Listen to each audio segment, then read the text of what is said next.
Oh, you know what I love? Sports. Love sports. Sports. When It comes to Texas A&M. Where are you getting this information? Let me tell you. Welcome to TexAgs. It's here. It's time. There's always a buzz in the air when you hit this moment. He is a guy that has gotten better and better and better. He's just got that dog in him. We will develop men. We will graduate players, and we will win championships on the field.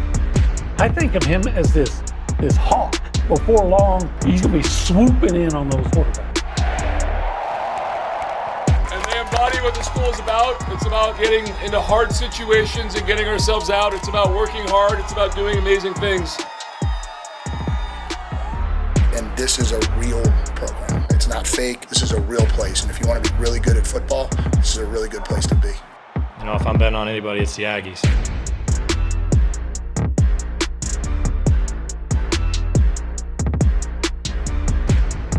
Did Coach Early get it right with Enright? Is that like a headline you would use? Even though you don't write your own headlines, but would you use that? Yeah, they made the Enright choice. See, this is why you do what you do, and I don't.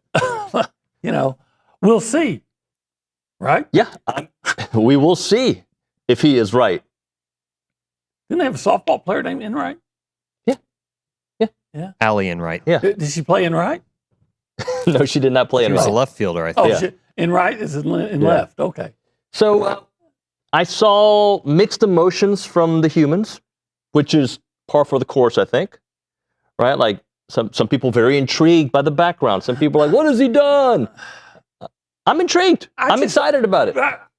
And that's what you should be. Intrigued should be the emotion, I think, or reaction. How excited were we?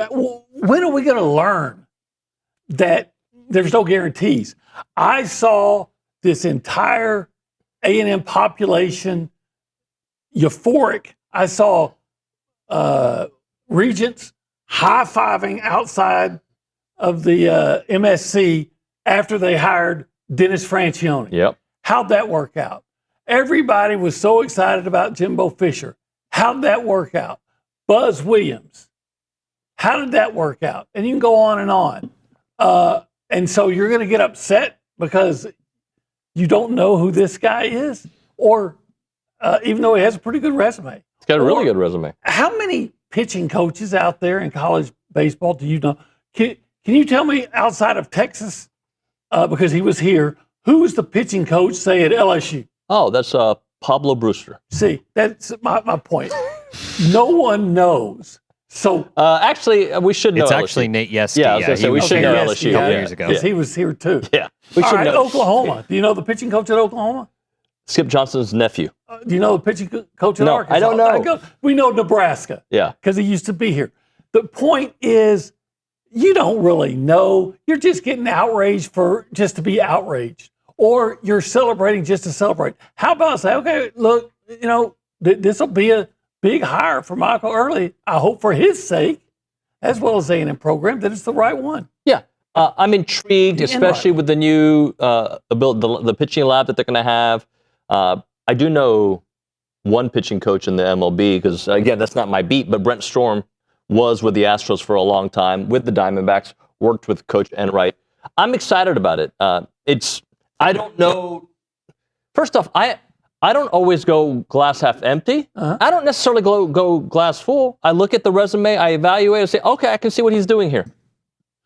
Yeah, I'm more concerned with the alcohol content of the drink. I go. I've seen people say they're either half full, half empty, and I'm like, do you even know what you're drinking? This is a good point, OB. And that's my point. Look, how about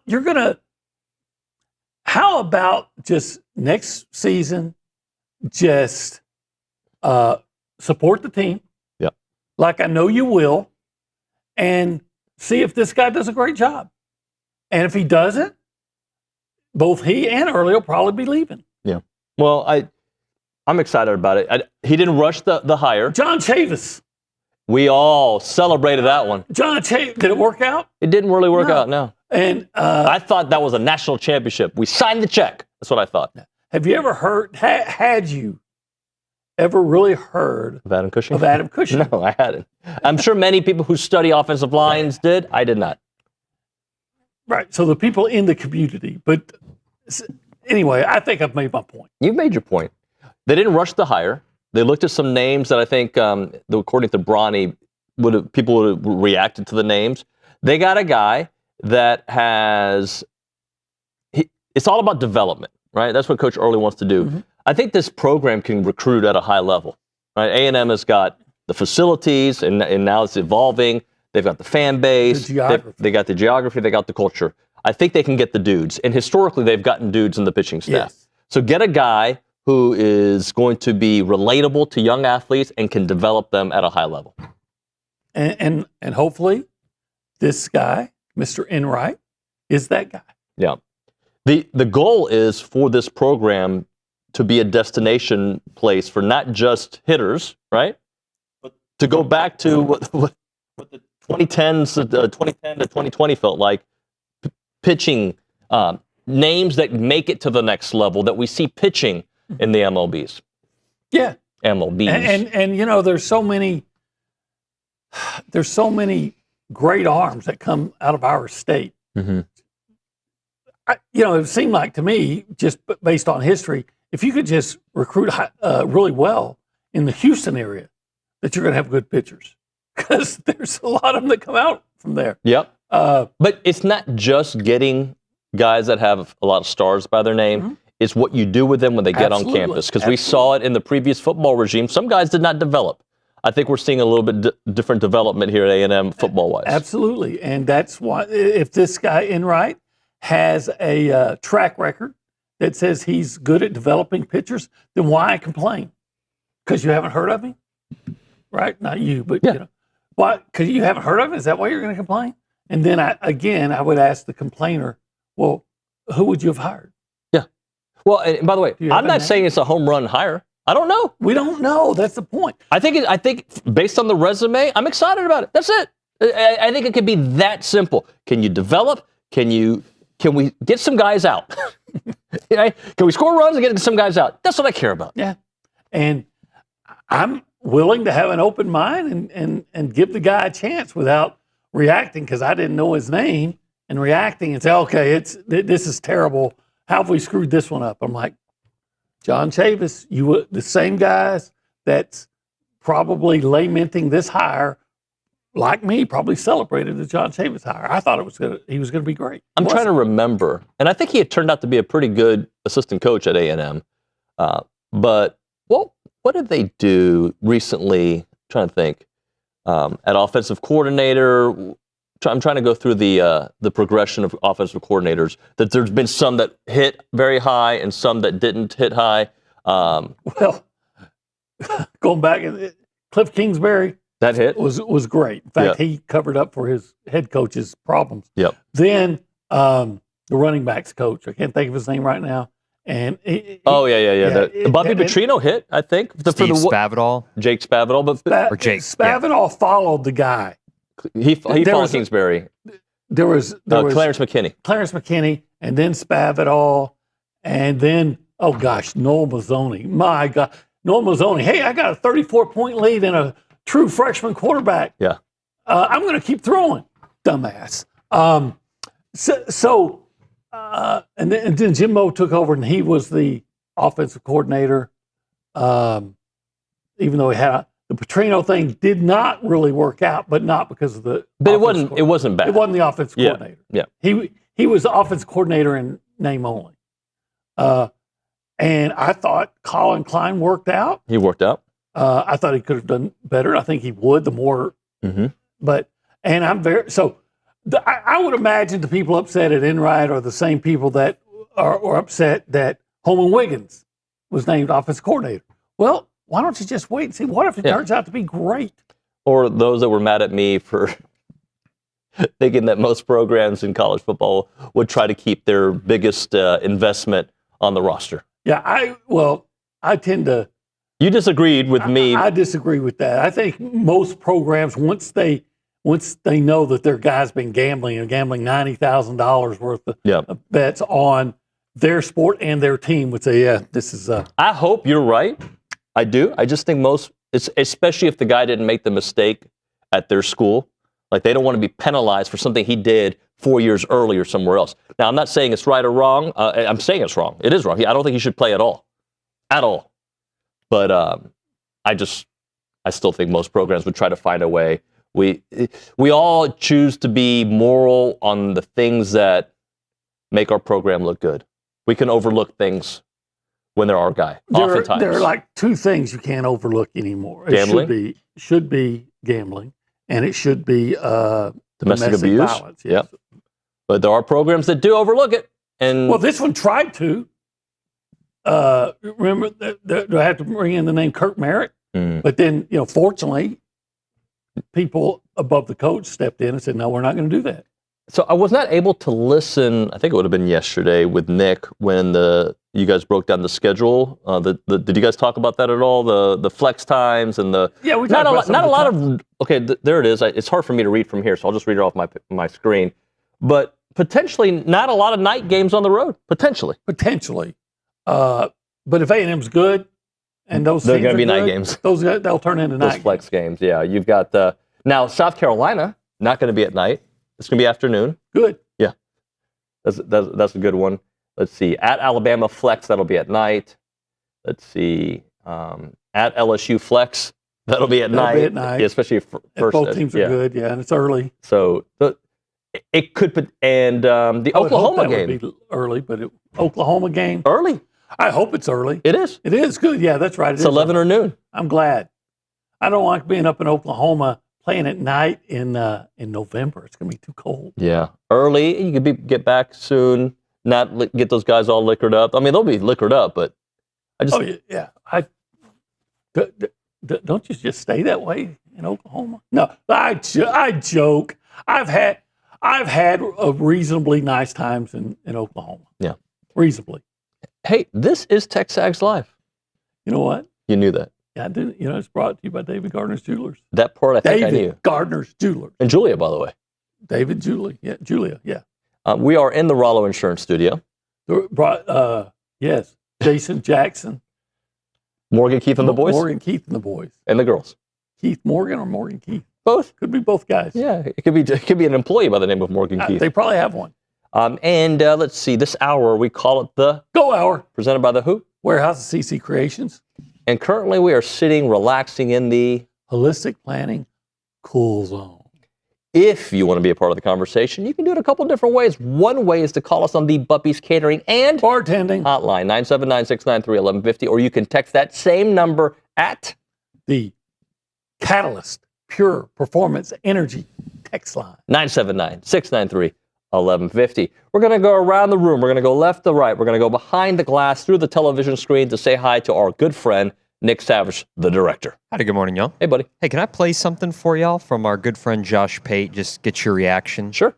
It's a bite from one of his latest shows, and he's basically saying or making the argument for A&M being a top 10 program in college football. So y'all listen up and react. I don't think Texas A&M's considered a top 10 brand today. Texas A&M could easily be this. I've fought this battle forever. I have long believed this has been the biggest sleeping giant program in terms of like national top 10, top 5 potential, cause they have it. But there is a portion of our audience, there's a portion of the college football public that refuses to believe something's possible until their eyes see it. What does it take to be a top 10 program / brand that they don't have? So mainly the answer is money, and they've got that. They've got a massive fan base. They put like 300,000 people in that stadium every Saturday. Also, unique culture. It was pointed out to me the other day that you cannot spell culture without cult, as I was making an A&M point, which I thought was uncalled for, and at the least, and inappropriate at the worst. What you call cult-like behavior,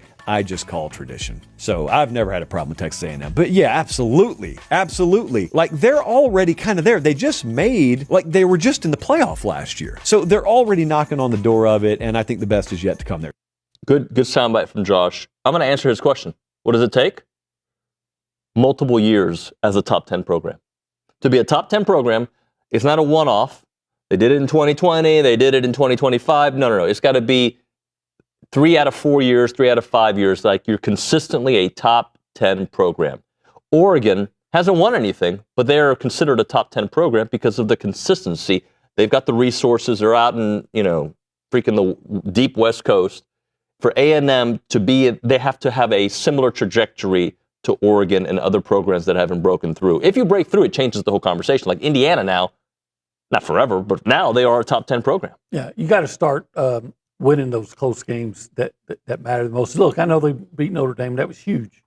Came from behind to beat South Carolina. You never should have been in that position in the first place.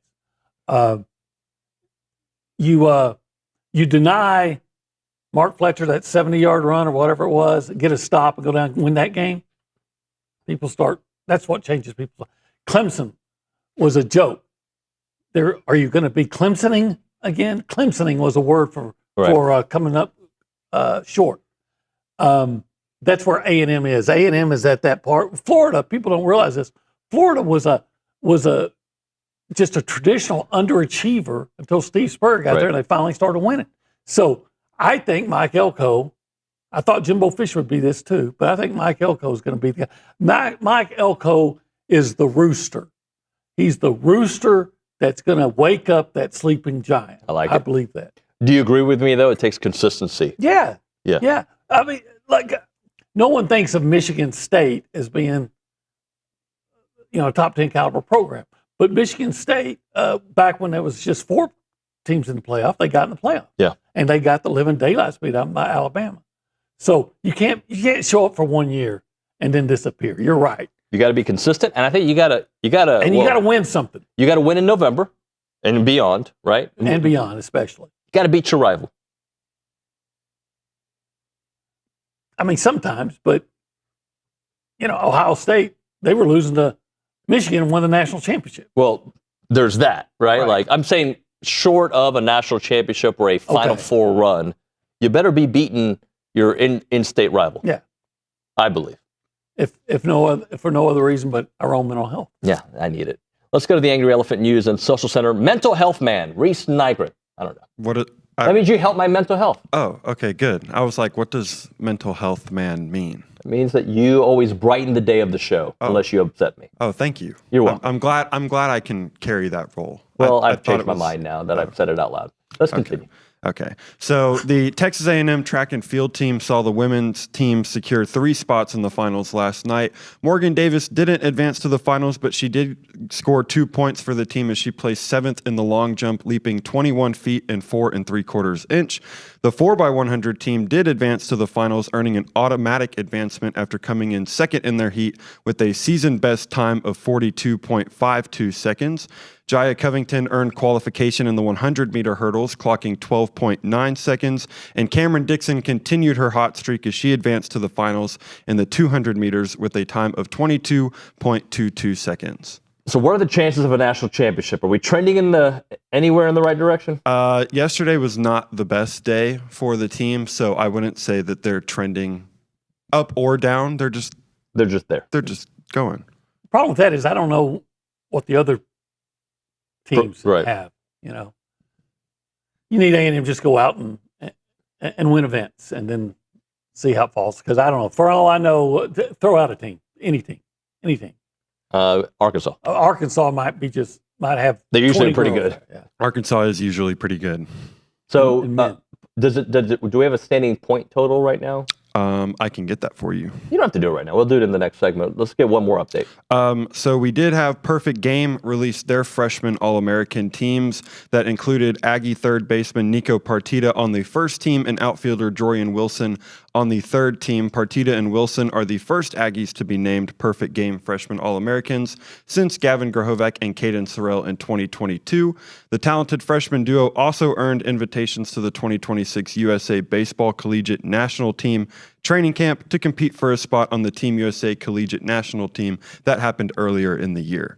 So for every 2 years, you get 2 guys on the all-freshman team. I think we're building ourselves a program. Yeah, let's start making it at least one every year. Yeah, let's do that. Yeah. Let's do that. Let's hit a break. OB, kind of hungry. Are you? Yeah, I'm kind of hungry. It's Friday. It is Friday. And it's not Lent, which means go all in on meat, baby. Yeah. What do you think you should go? It's not Lent, and it's Friday. It's Friday. Okay, you want some meat. I want big meat. Let's go 1775. 17. great choice because you can go and you can get a big slab of that succulent Brisket. Yeah. Or the big, amazing pork ribs. Yeah, those are fantastic. Or a big link of jalapeno cheese sausage. That's your thing right there. Yeah, I like that. I like that jalapeno cheese sausage. Or how about a big scoop of the queso mac and cheese? I'm more of a double scoop guy. I like the double fisted. Like just both hands full of macaroni in a little cup. I can see that about you. Yeah, two-fisted mac eater. Yeah, I don't know what that means, but yes, I agree. Mac and cheese. Yeah, I love to eat mac and cheese. And let's do one more thing. What else? Turkey? Oh, turkey. You get Healthy? a big old. Oh yeah, heck yeah, it's healthy. But you know what? It's one of those rare things. How many times have you eaten something and you're like, God, this is great, but I know it's not good for me. Oh, the calorie count. You can get that turkey. I don't care about that, but I know you do. So you get that turkey. I'm telling you, listen, it's really, really, really spectacular. It is 1775txbpq.com, excuse me. That is the website. You can call them up, 979-492-6241. It is 1775. It's good.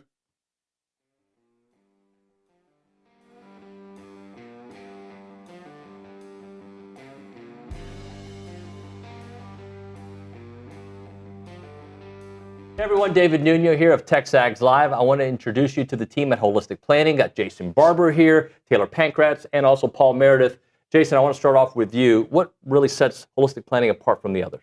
Yeah, so what makes us different is most financial advisors stop at investment management. On the other hand, Holistic Planning, we manage investments, taxes, and estate planning all on one team, all underneath one roof. Now, Taylor, when everything is coordinated like that, it really helps the bottom line, doesn't it? It really does. When your investments and taxes are working together, you stop leaving money on the table and keep more of what's yours. Paul, Holistic Planning is trying to expand as well. That's true. We just opened our Houston office, and we're looking for people who feel like their advisor isn't seeing the full picture, because that's exactly what we fix. And Jason, there's other opportunities beyond that. Definitely. If you're a financial advisor and you want to join the Holistic Planning team, we're looking to add 50 teams in the next 5 to 10 years. So check out holisticplanning.com/advisors. All right, so if you want a team that actually coordinates everything, go to holisticplanning.com. Aggies, this one is worth it.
When this song came out, were you just dancing with somebody? Whitney Houston? Yeah. No, I mean, I like the song. I think that was during my running days. So Like when you say running, like running? No, like, like going out. Yeah, going out. Yeah. My running. That still had some of that jackrabbit in me. So you want to dance with somebody? Yeah, I danced with somebody. Yeah, hell, I was dancing with Irma the night I met her. That's right. I've heard that story. Swept her off her feet. Hey, this is TexAgs Live, and I want to read you about quarterback tiers. Okay. So I'm a big tiers guy, so I like when I see conversations about tier 1, tier 2, tier 3. Oh, I thought you were talking about like crying tears. Sorsby when he found out he wasn't able to play, and then the tears of joy when he found out that he was able to play. There's a corrupt judge. Yeah.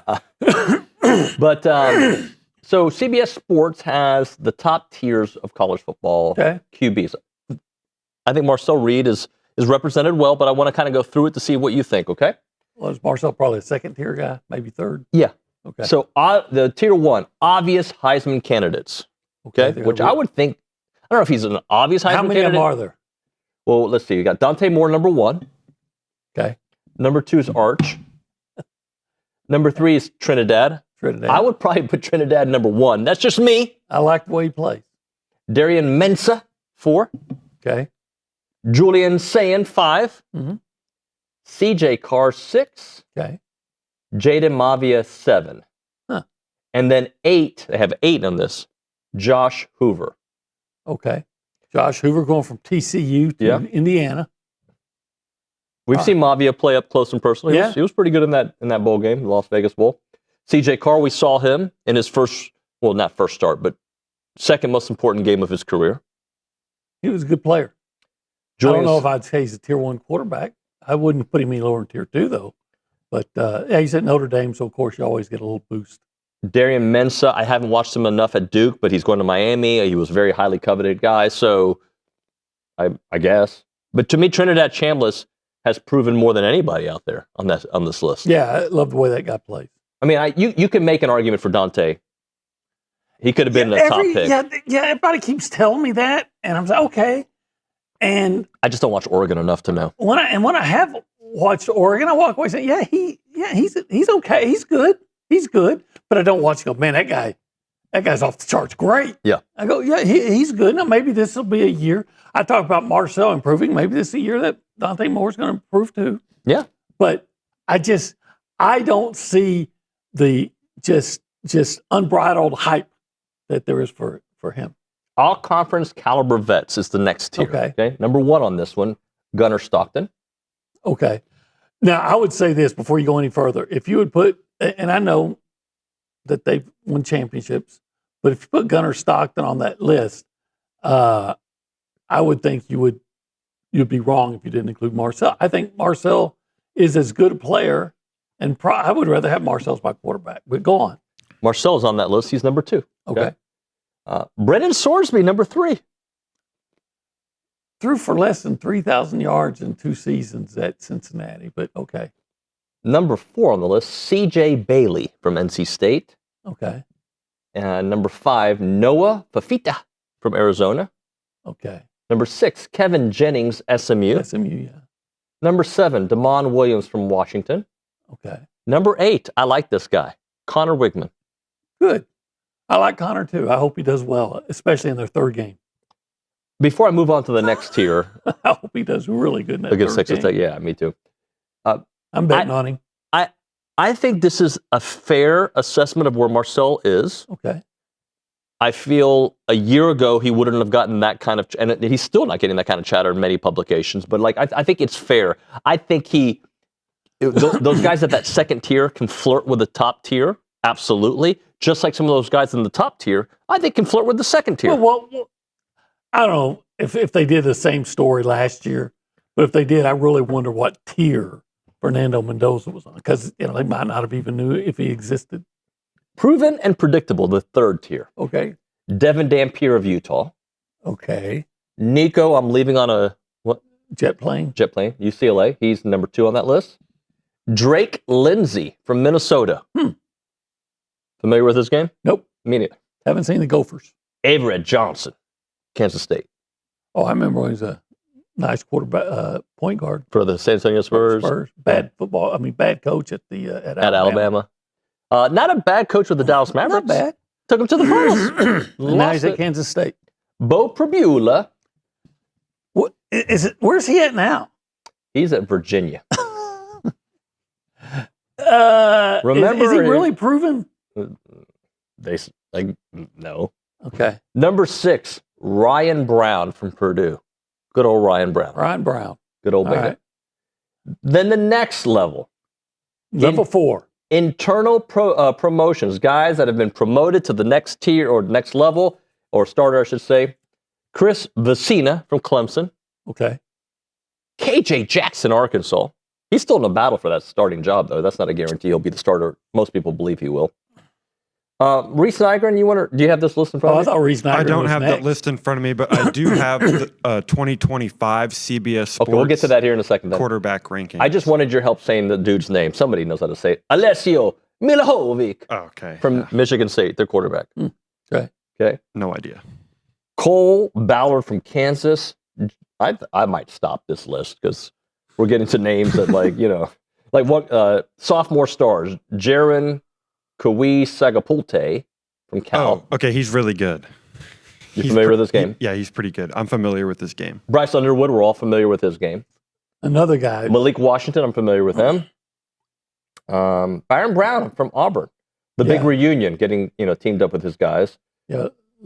He may be really good, but being good at South Florida is a whole lot different than being good at Auburn in the SEC. All right, so you found the list from last year. That is called good work, Nygren. So what can you tell us about that list? So I can tell you where Fernando Mendoza. Where was he? Was he in the top tier? He was. So they didn't do tiers. They just did them 1 through whatever. He was number 26.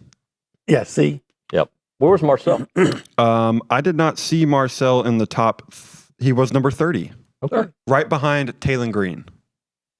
Okay. Taylon Green's NFL guy now. Yeah. Okay.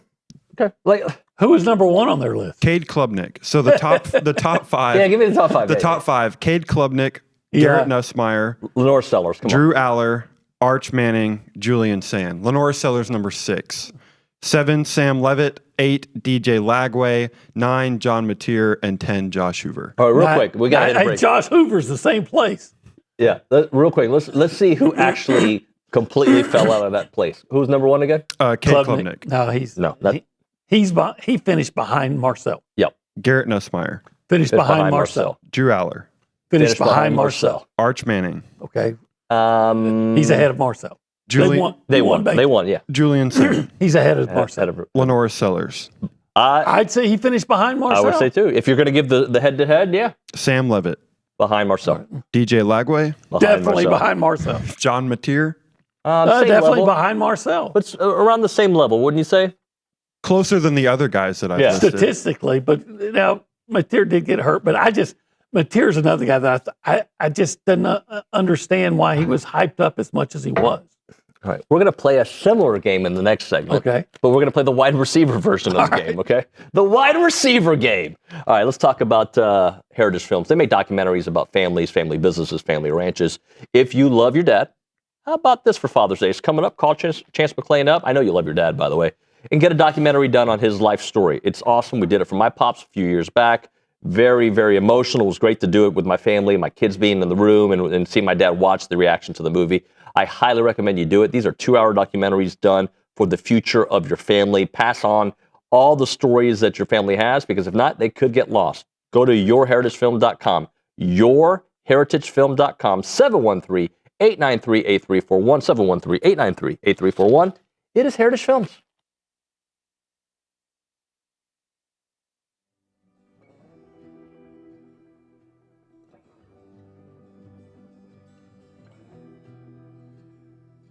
Everyone, David Nuño here for Allen Honda. Had a great conversation with them earlier today. John Allen's the owner. He's been here forever. And also their GM, Rusty Skinner, great guy. Wonderful conversation. They're super local. They're a family-owned dealership, not some massive auto group. And they treat their customers like family because they basically are family. They're Aggie alums. They love Aggie sports, and they've been serving the Brazos Valley with integrity, with passion, and commitment to excellence for over 50 years, which is very rare, by the way, for the independents because people trust them. And that's why they've been doing it for such a long time. Whether you're looking to buy, lease, or service your vehicle, you can count on them for transparent, no pressure experience that puts your needs first. And I can attest to it. Had a great conversation about my own situation with them. Their knowledgeable sales team will help you find the perfect Honda to fit your lifestyle, from fuel-efficient sedans to versatile SUVs. Leasing options are flexible and affordable, making it easy to drive the latest models with confidence. And when it comes to service, their certified technicians only use genuine Honda parts to keep your vehicle running at its best, whether it's routine maintenance for major repairs or whatever it may be. And we know that trust isn't given, it is earned, and that's why generations of local drivers right here in the Brazos Valley and Bryan-College Station keep coming back to Allen Honda. As part of the community with Aggie spirit in their hearts, they are here to make everyone's visit wonderful. So visit their showroom or their service lane and find friendly, efficient, and memorable situations when you go to Allen Honda. Come see why so many College Station and Bryan drivers choose Allen Honda for their automotive needs, and remember, gig 'em.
So, Obi, I've dabbled in public relations in my career, right? Yes. PR staffs, media relations staff, marketing. And if I were advising Texas Tech, I'd be like, shut up. Stop talking, right? Just let people talk. You can release one state. You don't need to do a 20-minute video explaining like, hey, guys, I want you guys to like us again. Here's the why. This is why I punched my wife. This is why I did this. By the way, none of that is acceptable. But don't like... And don't say, I'm going to sue you, preemptive strike, and I'm going to do this, Big 12, if you do this, and I'm going to do this, and then have Cody Campbell, who, by the way, I think we all understand why a billionaire like that would do what he's doing for his program, but don't be asking for guardrails and then going completely against the guardrails all within the same 20 minutes. Shut up. Yeah, I've always liked to admire Cody Campbell for doing what he can to help his team win. But now you've crossed the line of saying, hey, it doesn't matter if our guy is gambling. Everybody knows you can't do it at every level. And it opens up so many possibilities to fix games and things like that because you say, hey, people are going to say, Brendan Sorsby threw 2 interceptions in the first half. I guess what was the under or over? Did he take the under for the halftime score and things like that? Of course he didn't. He wouldn't do it. Well, he gambled on his team. So they. Well, I think when they proved that he gambled on his team, and he wasn't playing. He wasn't playing at all. But you don't know how that impacts. You don't know, right? Like you don't know his influence. I always say one of the big reasons that Dennis Franchione got fired here was because that VIP newsletter, which gave inside information about to his subscribers, to his teams, that could have been used. I don't know that it was, but it could have been used to bet, just like insider trading. And it could have been used against you too. So on the field. So look, just shut up. Don't stop talking. Yeah, you should be like that. Too late. That defendant, his attorney just says, I'm not putting you on the stand. Just don't say anything. Yeah. And all they do, the more they try to legitimize what he did, or the more it just makes everybody hate him that much more. Yeah, I don't think this story is going away anytime soon. No, I would appreciate, and maybe there's gonna be another thread about me here too. I wish there was this much outrage for other things that happen in sports too, like off the field. Like this is so polarized, and I get it for the spirit of the game. I'm not disagreeing with anything people are mad about. I am mad about it as well, right? But I wish sometimes people would get this mad about other things too, right? Domestic violence, like let's have outrage for that too. Well, I think we have plenty of outrage for that. I mean, I can point to a program about 90 miles north that had some issues, and there was outrage. Yeah. There was a guy up at Penn State who got in some trouble. There was a national outrage. We were working at Yahoo when that happened. Yeah, and there was a guy that wrecked his motorcycle, and then the fallout caused some national outrage. So I just think what's going on here, again, everybody is told from the minute you walk in there, you do not gamble on your sport. And this guy did, or you do not risk your eligibility. This guy did, and now because Texas Tech has millions and billions of dollars, they're trying to use their money, and they did. Mm-hmm. They got what I think is a corrupt judge to, hey, the rules don't matter to us. They don't apply because of this kid's mental health. Let me ask you a question. It's just such a joke. Let me ask you a question. This is a bad comparison, but just play it out with me. All right. So your kid is late to class 2 days in a row. They give him detention for a week. Okay. Can you sue the school and be like, nah, for his mental health, this is not right. He needs to be out on the playground playing, not going to detention. Because what it feels like is that not only does the NCAA have no power, conferences don't have any power. If I want to say, no, he gambled, that's against our bylaws, he's out in Big 12 games, and you can't sue us for it. That's it should be our freaking rules. But Paxton said that if you try to do that, the Big 12, right? We're gonna. Which then there are no rules. Exactly. It's the deal is everybody says they're going to abide by the rules. You have to be in the, and then they don't. And I think this Texas Tech thing is going to be eventually going to be that final straw that leads to the SEC and Big Ten breaking off and say, look, we're going to do things our own way because this way ain't working. But then can't they sue them too? I don't know, but it seems like they can't. Like the state of Texas is saying that they're going to sue the Big 12 for not playing a team that's one of their members. Right. The Big 10 and the SEC don't have to. They're all individual conferences that are under an umbrella. I don't know, but does this eventual Super League, which is probably so far down the road that this won't even be a story anymore, do they say, you know what, Texas Tech, go have fun in the second division. Maybe. We're going to do our own thing. Maybe. I would. Stay in your lane. Don't come in our lane anymore. Because we're going to set rules to compete, and you have shown that you will not follow rules, and if you don't like the way the rules go, you're going to try to use your money and influence and get judges to push your agenda. And of course, Texas Tech's going to come back and say, "Yeah, what about that Alabama basketball team?" Mm-hmm. But hey, speaking of Alabama, just want to make a point that Alabama baseball coach placed some bets, and he was gone. Alabama will do it. You know, your guy was involved gambling. Basketball, hey, we'll try to massage the rules a little bit and get our guy in. Gambling, no. We're out. That's why I said everybody knows. So not all sins are the same. They're not. All sins are not the same. All right. I said we were going to talk Mario Craver. I lied to you. Sometimes things come up during the break, and we just talk. Got on an emotional topic here. Yeah. Maybe we should listen to more Whitney Houston on the other side. Yeah. Yeah, maybe not.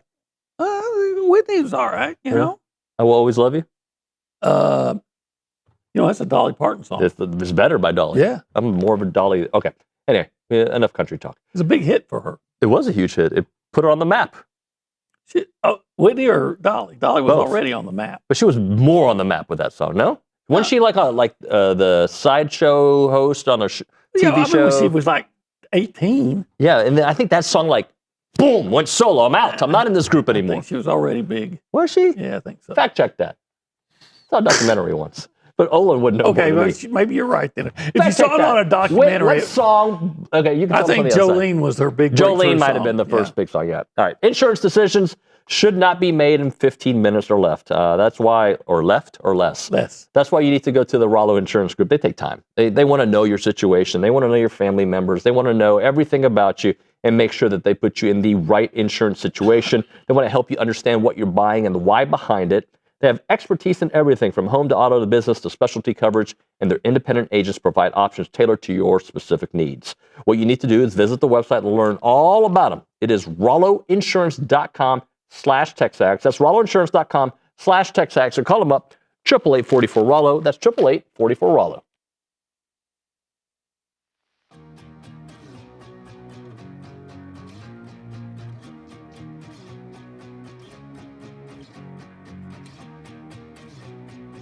Hey everybody, David Nuño here, TexAgs Live, here with Sheldon and Danny Shelley of Aggieland Hydration. Sheldon, I want to start off with you. What is Aggieland Hydration and who do you serve? So we're a mobile IV company. We serve the Bryan College Station area, and we are licensed under our medical director to work anywhere in the state of Texas, but given the name, we're focused on the Bryan College Station area. Danny, how do appointments work? So when a client calls in, they can call into our main line, or we have an online booking process. We get a quick little bit of information, name, date of birth, the address of where we're going to go, kind of what's going on. We give that information over to our nurse, and usually they can arrive within 30 minutes to an hour. Danny, who's this geared towards? Is it more for sick people, athletes, people who've been partying? Who is this for? All the above. Okay. And it just really depends on what you're getting after. Sheldon travels a lot, so I give him an IV once a week. Some people get it just as needed, like when they're sick or if they've been working, in the yard all weekend, if they just had a big workout, stuff like that. And all right, Sheldon, help me out. Why do I not just drink a bunch of water or juice? Why go the IV route? Yeah, so drinking water orally, you don't absorb it all. So getting a liter of fluids into your bloodstream directly, you feel the results better. And it's equivalent to drinking about almost 2.5 gallons of water. All right, that's Aggieland Hydration. How do people check you out? They can go to our website at aggielandhydrationandinjectables.com. Or you can call them up at 979-217-1561. It is Aggieland Hydration.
So we're both kind of right in the Dolly Parton conversation. The first song that hit huge for Dolly was Jolene. It was a part of the same album. I Will Always Love You, though, is what cemented her status as a legendary songwriter, according to Mr. Google, and basically launched her solo career. So it's the yin and the difference yang.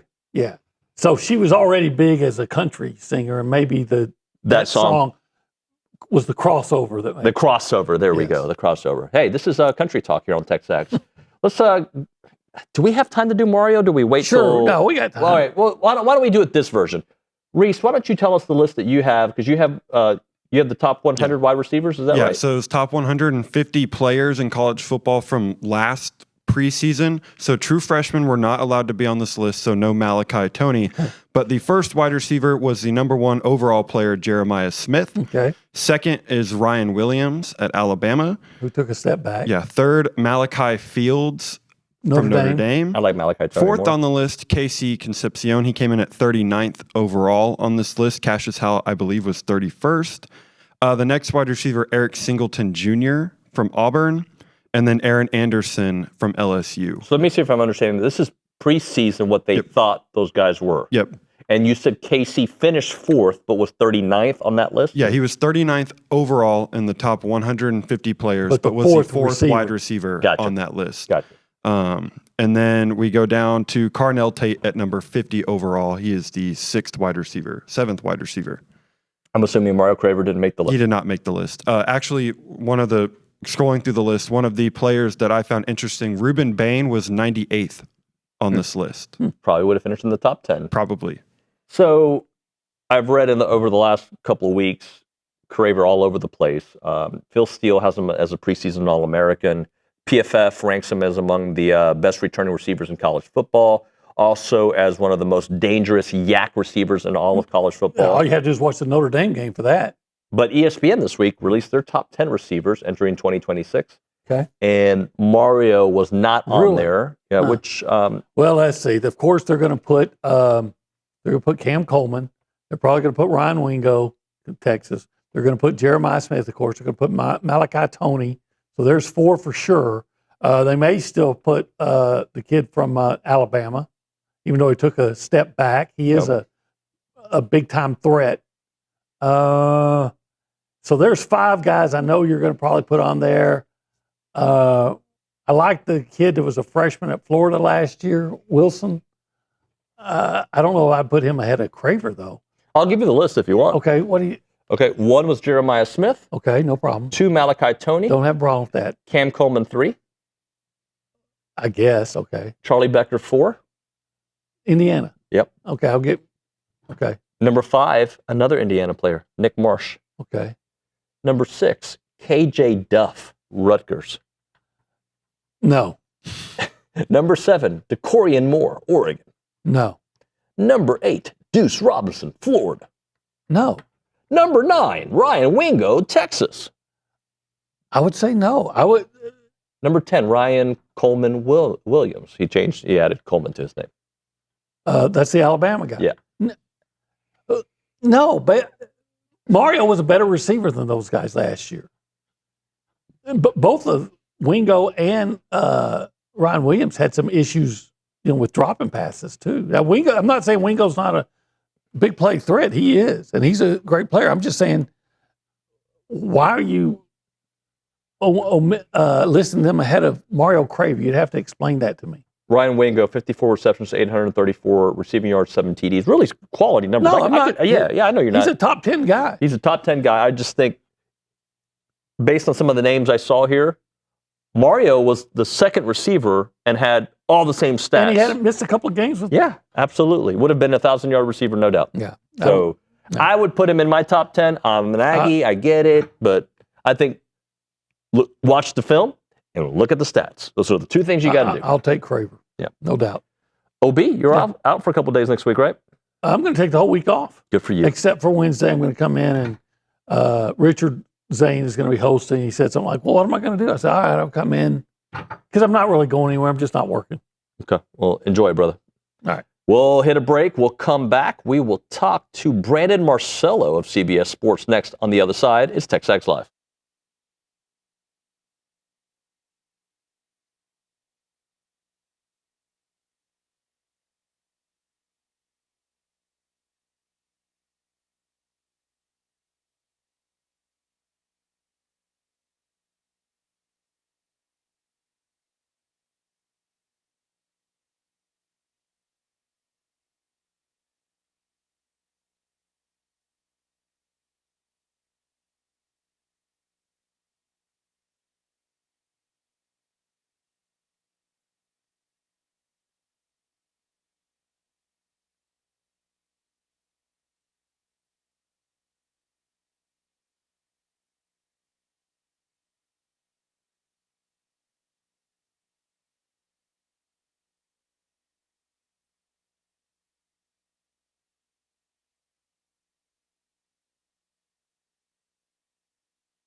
All right, we're back here on TexAgs Live. We're presented by David Gardner's Jewelers, Rollo Insurance Studio. A chaotic week in college football with the Brendan Sorsby situation, obviously Congress getting involved, and the future of college football. Let's talk all about it with Brandon Marcello, our good friend on the Bubby's Catering and Bartending Hotline. You can catch his work at CBS Sports. Brandon, good morning, buddy. How you been?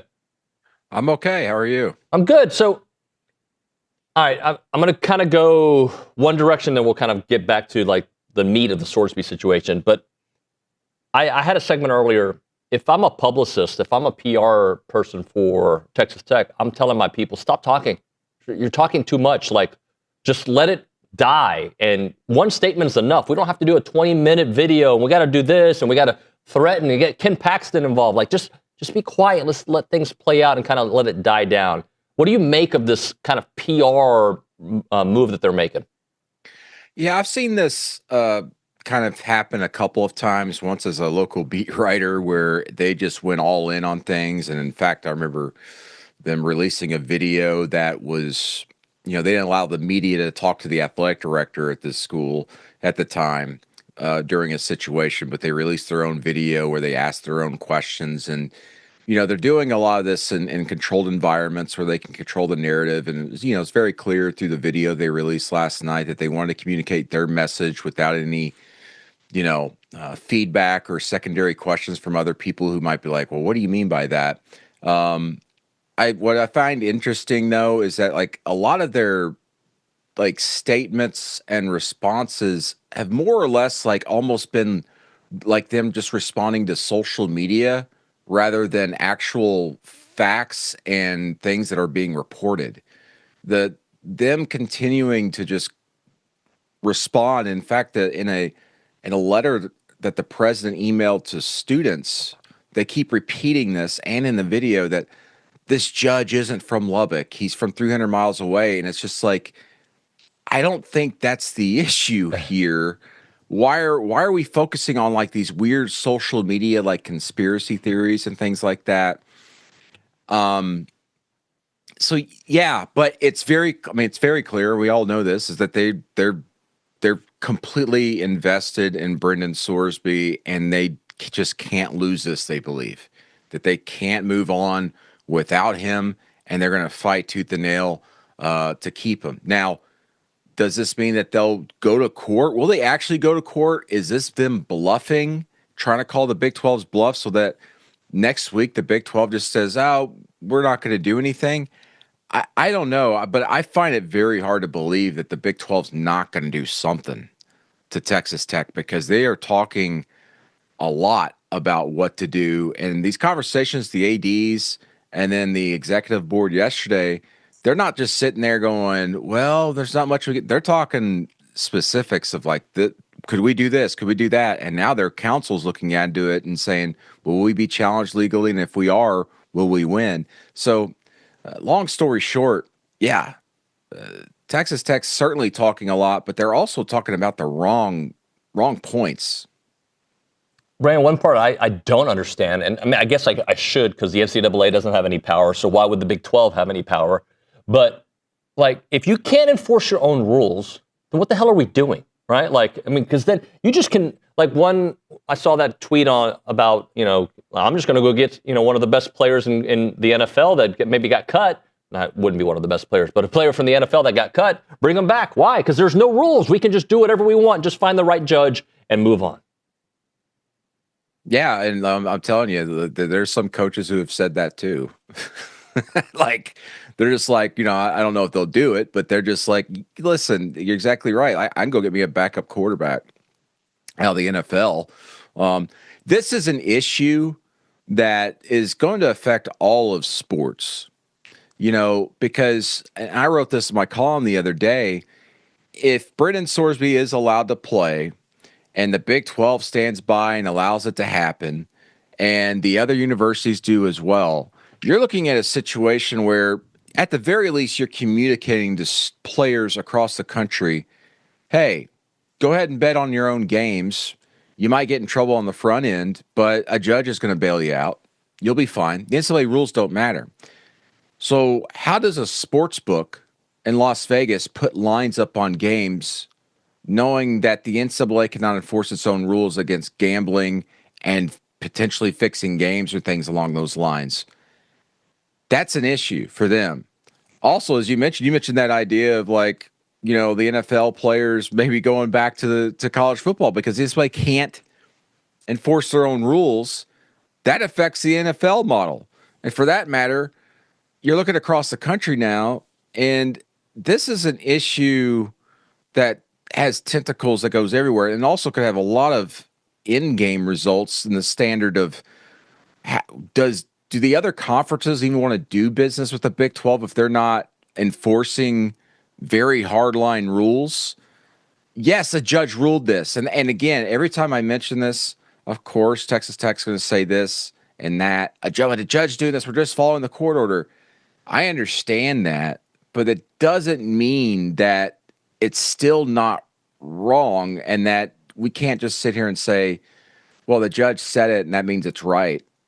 No, just because a judge ruled that in a case about a contract, not necessarily about whether he gambled or not.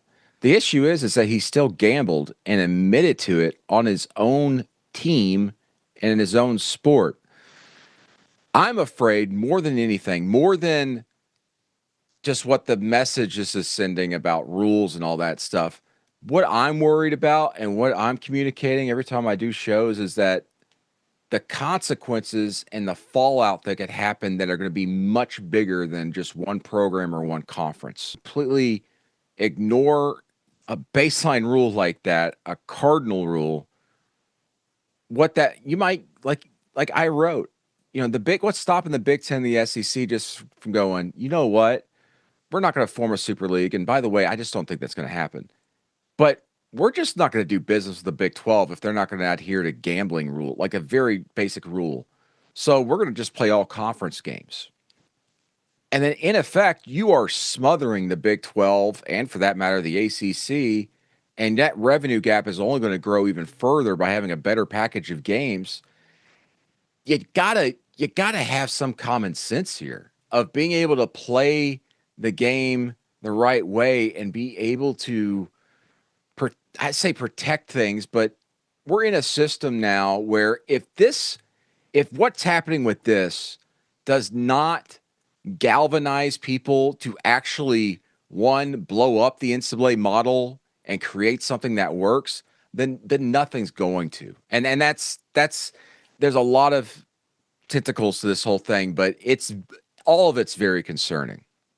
Brandon, let's play the dominoes game. What do you think the Big 12 is going to say, and what are the ripple effects? They'll meet Monday with the full commissioners, or excuse me, the presidents and chancellors, and I think that they will on Monday have an idea of the direction they want to go as far as punishment. I do think they'll end up punishing Texas Tech somehow, some way. Among those that I've heard is withholding revenue share from the Big 12 payout, barring them from the Big 12 championship game, telling them that, informing Texas Tech that any game that Brennan Sorsby plays in will be forfeited no matter what. Those are all options on the table. And I know that the nuclear option that a lot of people have been sharing, and on Twitter, which, by the way, once again, Texas Tech's responding to stuff they're seeing on Twitter.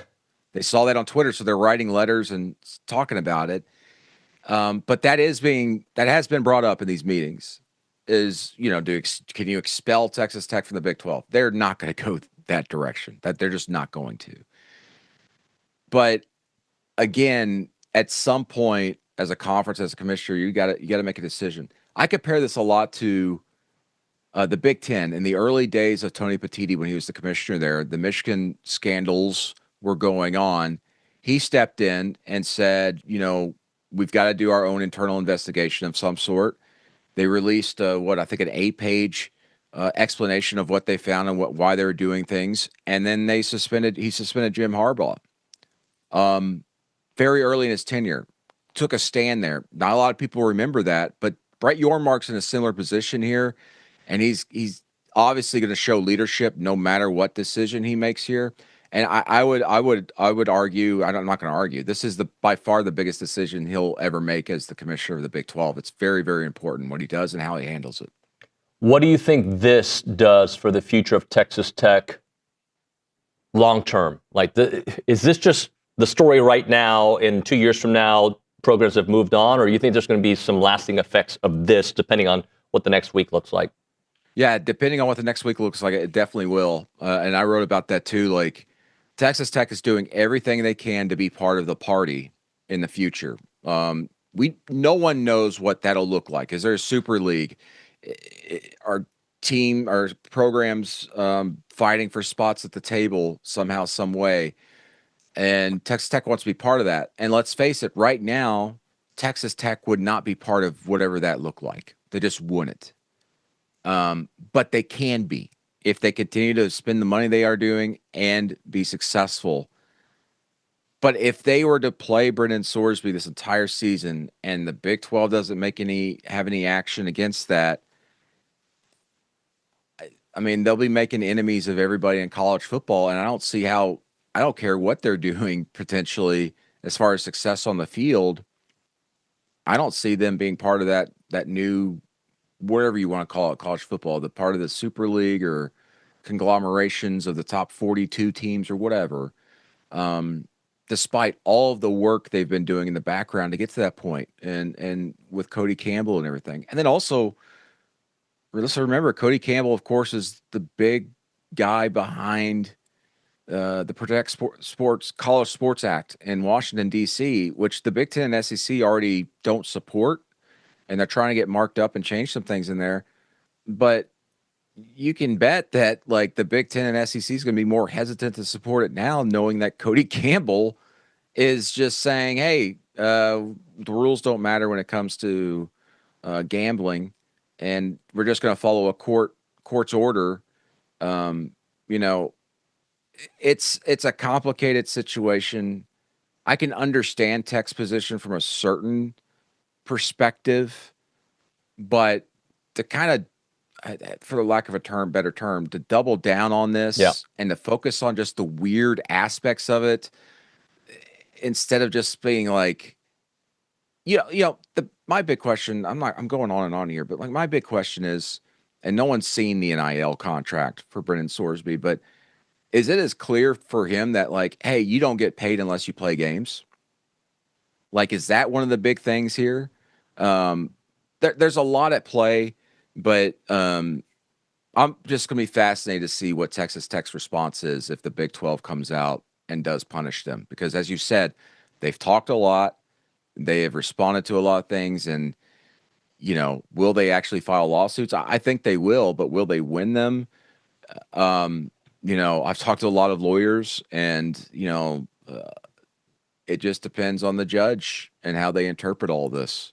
Because but this will be much different than a judge just going, well, it's very easy to rule against the NCAA. This would be a little bit, I think the Texas Tech would face a much harder challenge. Brandon, I caught some flack when the news first came out because I was like, I just think Texas Tech is doing what most programs would do.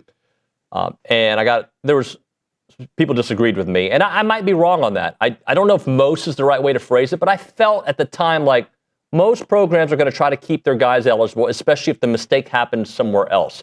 But I think where I'm starting to change my mind is the double down, that part where you're like, they're not even recognizing, they live in a different universe, which is where I'm having more of a problem with it, as opposed to the initial like, hey, we follow the rules, we did this, we went to a judge, they said he can play, he's going to play. It's the second act that I'm having more of a problem with, and maybe that kind of foils what I initially said anyway. I'm with you. There are programs out there to be doing exactly what Texas Tech's doing right now. And I've seen it on smaller levels to a certain extent where they've doubled down like this. And I think part of it, this is my opinion based off of what I've seen from other programs before, where they get attacked a lot, and they're sick of it. And they start focusing and hyper fixating on the attacks. So one of the attacks you see on social media is about, it's a Lubbock judge, right? And that is like one of the core things they keep repeating in these videos, in their statements, their emails to students. It's not a Lubbock judge. It's a judge from 300 miles away. That doesn't matter. That's not what we're really talking about. but they see these attacks and they get hyper fixated on them. And then it makes them just continue to talk and try to explain away everything. And two things can be true, right? And you are perfectly right, I believe. There are other programs out there that would do exactly probably what Texas Tech's doing. They would stand by them. If you are confident enough that the quarterback is what's going to get you over the level to be able to win a championship, and then also if you're committed enough to this player and you have signed him to a deal and you have a court order in your back pocket saying they said we could do this, there are other programs that would do it. I don't care what these other ADs say, we wouldn't do that or whatever. They're not in that situation. You get put in that situation, you're dropped down into the war zone and you got to react. They would react the same way. A lot of them would. Do you think this is going to be a catalyst for the future of college sports because of the no rules, the Save College Sports Act? Like, could this be a movement that kind of galvanizes even the SEC and the Big Ten? I had an SEC athletics director, when their first response when I was talking to them about this was, maybe this is what pushes the Protect College Sports Act across the finish line for us and actually gets it through Congress. The counterpoint to that is, but the guy who is helping push this across is the one saying that we're going to file lawsuits and it's antitrust violations. Meanwhile, this Protect College Sports Act is supposed to give the NCAA antitrust protection on a limited basis. That's just how wild college sports has become. Like, people that are involved with one thing trying to correct something. And that's the thing. Cody Campbell's not completely a villain in any of this. I think he's got a lot of great intentions and has a good heart and actually wants to help players and help Olympic sports, which gets lost in everything.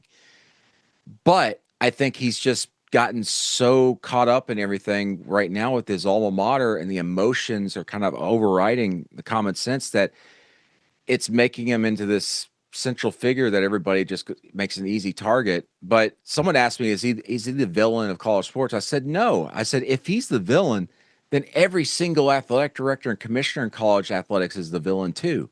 They're all culpable. They're all part of the problem. They could all fix it, but we'll see. I think the only way to fix this at this point is legislation of somehow, because that gives them an actual baseline to build rules off of what's in that bill and provide them protection so they're just not getting challenged in court. The reason why they're not enforcing rules is because they're so afraid of just having to go to court and lose. And will this push it across the finish line? I still have my doubts just because of timeline with the August summer recess coming up. It's going to be very, very difficult for them to get this across the finish line. Brandon, next time we chat, it'll probably be SEC Media Days. Hopefully we can talk about some actual football as opposed to some of these legal matters, buddy. Yeah, it's every offseason, it's been like this, and I keep mentioning this on shows. Like, I mean, a lot of us are tired of it, but you remember the days where we were just thumbing through preseason magazines in June and complaining about where our team was ranked and what anonymous assistant coaches were saying about our teams. At some point, it'll go back to, I'm not trying to romanticize the past, be nostalgic, be one of those people, but at some point, it's all going to be all right.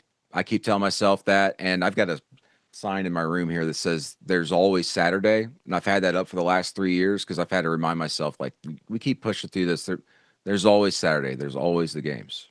Brandon, I appreciate it, buddy. Talk to you soon. All right, see you. See you. Brandon Marcello, CBS Sports on the Buppy's Catering and Bartending Hotline.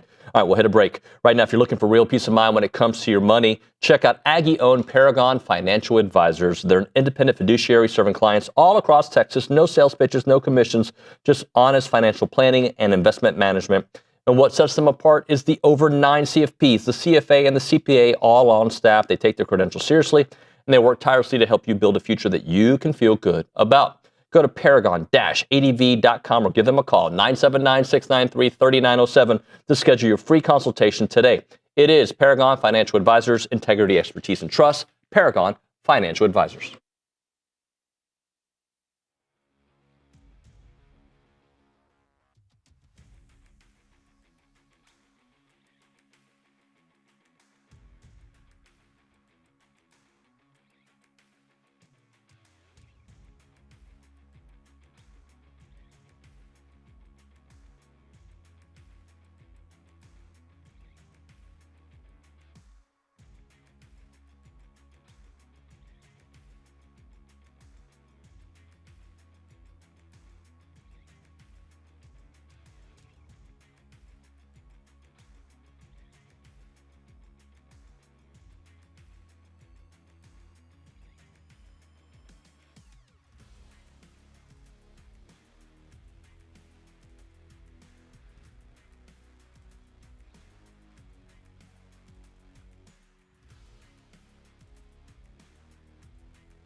Man, I hate when I'm late for a segment. Freaking Corbin Martin told him 9:20. We went long on the last segment. Dude's been on Zoom waiting for a while. Been excited to talk to him. Corbin, welcome to the show, man. How you doing? Oh, I'm doing good. Thanks for having me. Thank you. So first off, kind of catch us up on what's going on with life. Are you with the Cubs organization now? Cubs, yes, sir. Yep. Where are you playing? We're in Louisville, Kentucky right now. Okay. So I guess, sorry? I didn't say anything. Oh, my bad. Let's just talk about this hire, Barry Enright, and what A&M did getting a guy that some people in the college world don't know much about, but the more you read about him, the more you're intrigued about what he might be able to do with these young arms. Yeah, man. Super excited about the hire. When I got over to the Diamondbacks, he was one of those guys that you instantly kind of saw kids flock to, to pick his brain, and super approachable guy from the start. He has the big league pitching experience, so he definitely had the knowledge right away. And he's one of those guys that can talk to you as a person also. He's not going to just be a baseball conversation. Super personable and, hardworking guy. He's someone that I know, like the younger prospects and the guys who just got drafted, went to for help. And he's one of those guys, like the second I saw that hire, I was pretty fired up. I feel like it's a really good move for the baseball program and someone that's going to instantly help the program take the next step forward. What does a modern pitching development coach mean today in 2026? No matter what level you are, major leagues, minor league ball, or college baseball. What do you think that means, this modern pitching evaluation and science behind it? Yeah, I mean, analytics has taken over the game. I mean, I feel like every year something new pops up in the analytical world. Every org I've been with, has an analytic department now, and there's a lot to it, and it definitely helps the pitching side of things. Pitch shapes, how to attack guys, what works for you, what doesn't. Someone like Barry, who came up in the baseball world without analytics and now is coaching in it, I think is really good, because he understands that there is analytics to it, but at the same time, he can relate to the actual baseball side of things. So I think there's a plus and a minus to the analytics in terms of pitching, but having someone who knows both sides of it is very beneficial.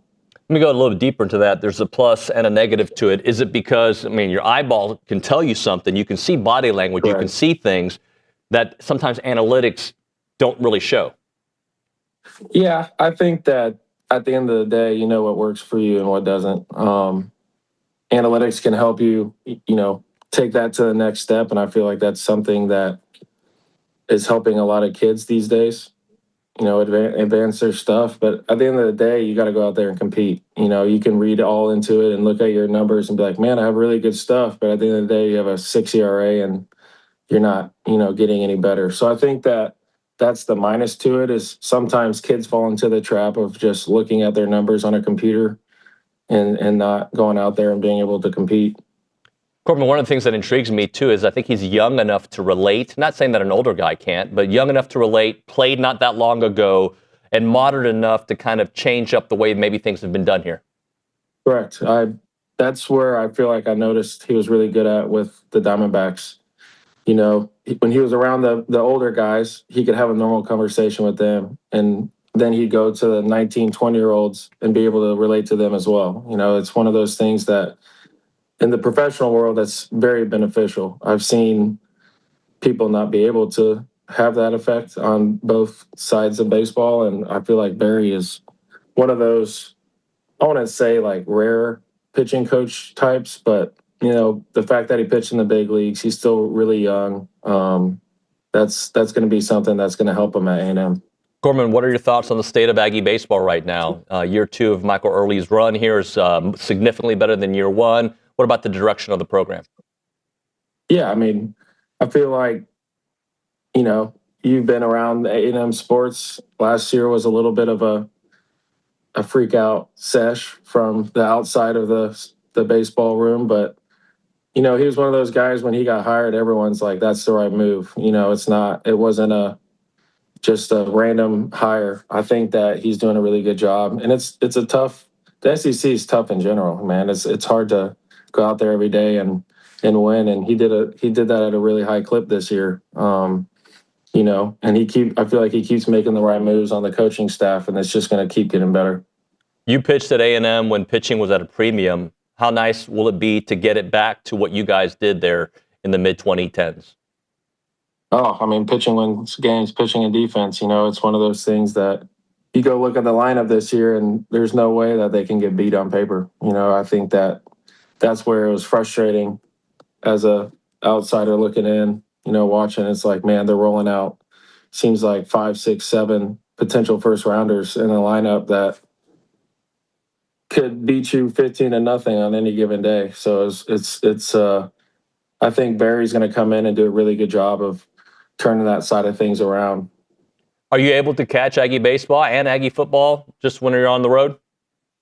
Yeah, you know, I try to, especially the football side of things, it's a little easier in the off season to watch. But yeah, when I can, I watch the regionals. You know, if they're on TV, I'll pop the game on. But sometimes it's not as easy to watch them right now.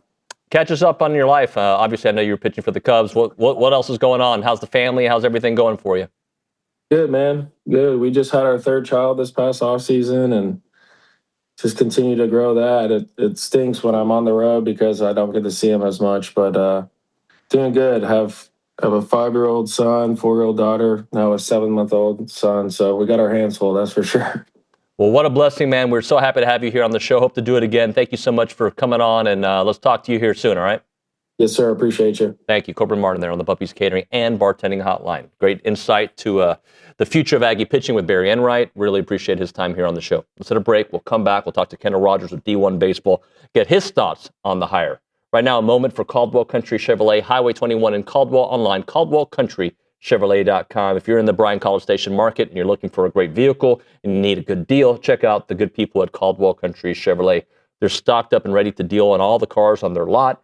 They've got it all from ready workup pickups to family SUVs. You name it, they've got it. They are local. They are Aggie alumni team, knows how to treat their customers like the red carpet. And that didn't make sense, that sentence, but you know what I'm trying to say. Sometimes you read and you ad-lib and things come out. Anyway, stop settling for big city prices and high-pressure tactics. Just come out, check out the great people at Caldwell Country Chevrolet. It's about a 15-minute drive, the edge of Bryan to the beginnings of Caldwell. A short conversation away, but you'll see the difference when you step on the lot and do business with the good people at Caldwell Country Chevrolet. Highway 21 in Caldwell, online, CaldwellCountryChevrolet.com.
We're back here on TexAgs Live. We're presented by David Gardner's Jewelers Rollo Insurance Studio. We continue the Barry Enright conversation, the new pitching coach for Texas A&M. We go to the Buppy's Catering and Bartending Hotline. Kendall Rogers, D1Baseball, joining the program to chit-chat a little bit about that and the College World Series. What's up, Kendall? How you doing, buddy? I'm doing well. How about yourself? I'm good, man. So what's your reaction to the Enright hire? What do you think about it? What are folks saying nationally? Yeah, it is really interesting. I think when Mike kind of went in the search for this new pitching coach, they had an intriguing kind of pool of candidates. You know, they had a mid-major head coach, and it really seemed like Mike wanted to zero in on, you know, a pro guy that kind of has a modern approach to pitching. And, you know, I know they interviewed, 2 or 3 guys at minimum from the professional ranks, and they kind of landed on Barry Enright. So it's kind of funny to see him get that job because, you know, I covered him back when he was at Pepperdine, and just to kind of give you some history on what he was as a pitcher in college, like he was a super hard-nosed guy who really kind of played over his skis a little bit. Like he had good stuff, but I mean, he was an All-American type of pitcher who, again, was just super hard-nosed. And it's kind of going back in time a little bit. His claim to fame is in a regional. He actually out-dueled Max Scherzer, so that's a pretty good feather in your cap. But yeah, you know, I think just from a sheer hiring standpoint, he has a really good reputation. I was just talking to a couple of guys here in Omaha last night that are, you know, that work on the major league beat or the minor league beat, and they had nothing but good things to say about him. Obviously, it's a modern approach. It's a guy that, you know, has been in multiple, major league organizations now, Arizona, the Athletics, Angels, and you just don't get roles like that unless you actually, you know, are really good and, you know, you know what you're doing. So I think if your goal here was to hire a guy with a modern approach, an analytical approach and things like that, it's a really good hire. Well, Kendall, to me, again, I don't know if I'd set the bar pretty low, but I feel like you've upgraded the position regardless right now. Just like you got a young guy that can develop and can relate. I feel like now, can A&M sell itself as a place for pitchers to come back to like it once did? That's the question. But I feel like you've upgraded the position. Yeah, you probably have. I mean, you know, J.K., you know, I'm not going to sit here and bag on J.K. because, I mean, he was our assistant of the year about, I think it's, 6-7 years ago at Washington. So there was a point in time where, you know, he was very highly thought after. But, you know, times have changed a little bit. And, you know, the approach now is the kind of the Max Weeder model. And, you know, the pro guys kind of had that same model. And so I do think, you know, in terms of being able to attract pitchers, I can tell you this. I mean, I know from just talking to kids in the transfer portal, their parents, agents, and things like that, there were a lot of kids out there who, you know, when it came down to A&M and someone else for a pitcher, they're like, man, I don't know if I want to go pitch there. I don't think that's going to be the case with Barry Enright. Talking to Kendall Rogers here on TexAgs Live. How is he respected among baseball circles and maybe former players? We just had Corbin Martin on. He spoke very glowingly about Barry Enright. What are you hearing from others? Yeah, you know, I actually was talking to Steve Rodriguez, a former Pepperdine head coach, you know, Baylor head coach, was at Texas as an assistant. We were talking to him a couple of days ago when they hired him, and he thought it was a great hire. He was like, man, he's not only incredibly sharp, he really knows his craft. And so, you know, Steve's a guy I've known forever and certainly have a high level of respect for kind of his opinion. And like I said, you know, some people that I've known the kind of the professional baseball industry that I've talked to also spoke pretty highly of it. You know, I to be fair, like I haven't followed what Barry's done at the pro level. I've got enough on my plate on the college side, but like I'm hearing from people who would know and who would be honest about it. Like, hey, that's a pretty good hire. Why are more college baseball programs hiring from the big leagues? Like, what's the? Because back in the day, it felt like there was college coaches and there were pro coaches, and now you're seeing a lot more blend. Yeah, I think the biggest thing is the development time. You know, if you're a college coach, and, you know, this is not to say you can't just start in the college ranks and become a really good pitching coach. You can do that. But, you know, when you're in the professional ranks and you're on the backfields and things like that at spring training and the fall league and things like that, and you're spending, you know, just an outrageous amount of time with all these pitchers trying to develop them, you're thinking of new ways and new things that you can do to make that pitcher better. And so I just think when you look at from a college program, you don't really, you know, time is very limited because you're recruiting. You're also trying to build pitchers. Whereas if you go after a pro guy, he's got, you know, he's trying to figure out any possible way we can get this kid to go from, A ball to the big leagues in 3 years. And so I think that's what it is. I think it's just they have more kind of tools to their disposal a little bit, and they've kind of had more time to think about different ways to get pitchers to improve. So what's next for A&M? What do you think is the next line item on their agenda? Well, I mean, obviously they got to go, at this point, it sounds like Cliff's the acting recruiting coordinator, but I kind of wonder, like, down the road a little bit, if Mike ends up hiring a recruiting coordinator. I don't know if that's what he has on his plate right now, but that would be the only other option, kind of only other position on the staff that you could see him maybe kind of attacked. But, they could, have a situation where they're perfectly happy with Cliff kind of running the show on that. So that would be the only coaching item. I think it'll be interesting from a portal perspective to see what A&M does. Obviously, they're in the mix there for a guy like, catcher Nate Savoy.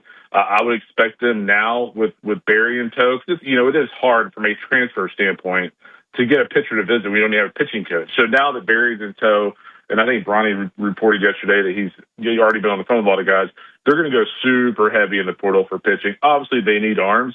And so that would be the next order of business. Kendall, Omaha, let's talk about it. How do you see things kind of breaking through? What do you think is going to happen?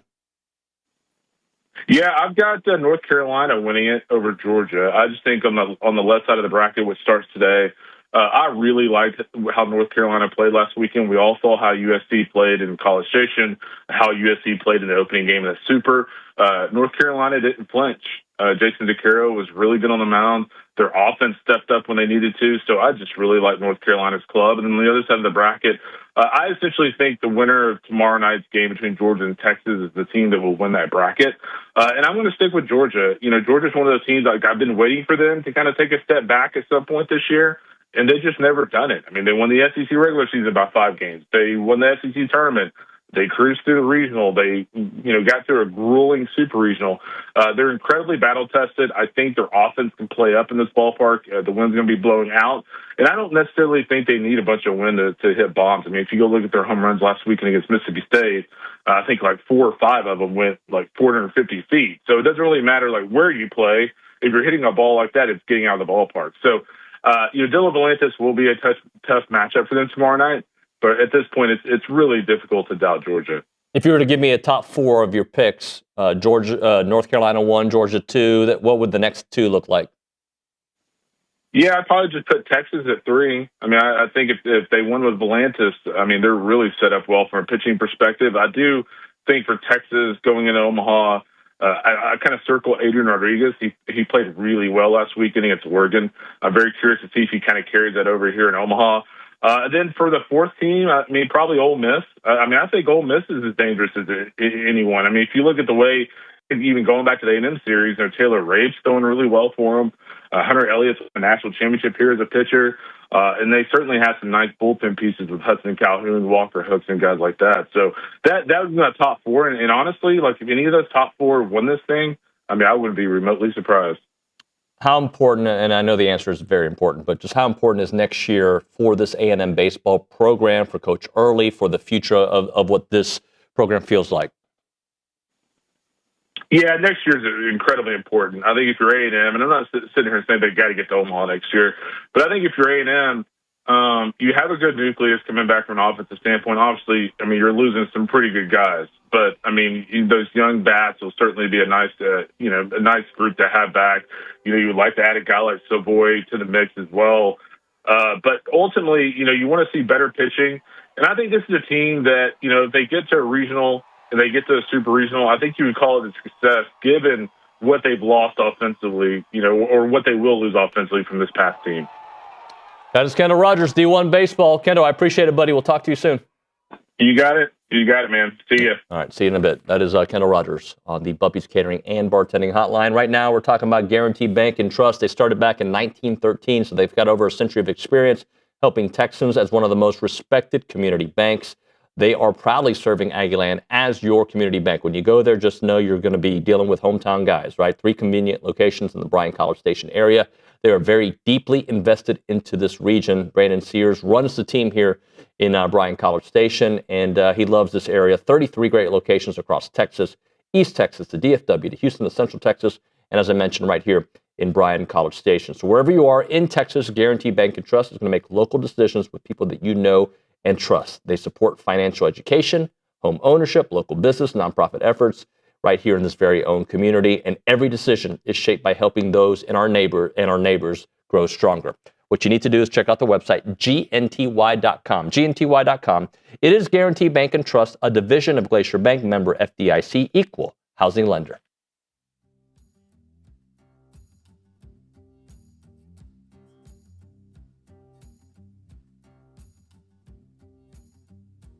I wish I had Olin here for it because he loves energy drinks. Catalyst Citrus Spark. This is one of the new flavors out there. Whether you're grinding through workouts, cramming for a test, or closing in on a deal, or getting ready for TexAgs Live, you never know, right?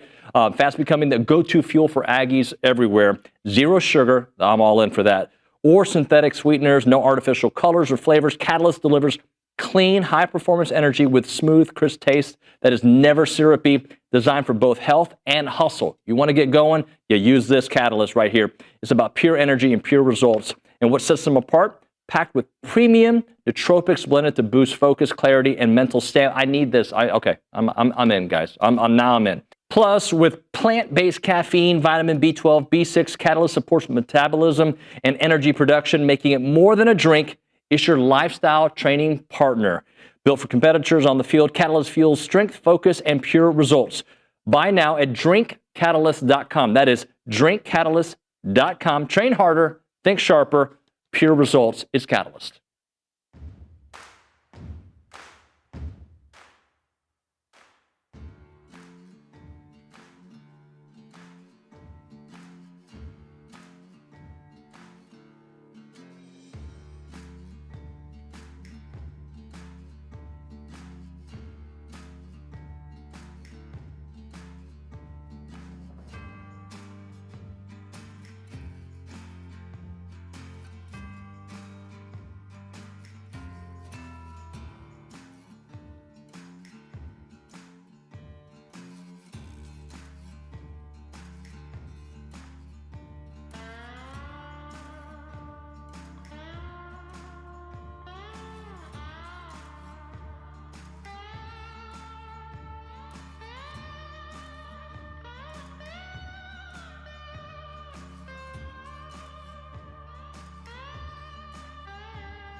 And we're back.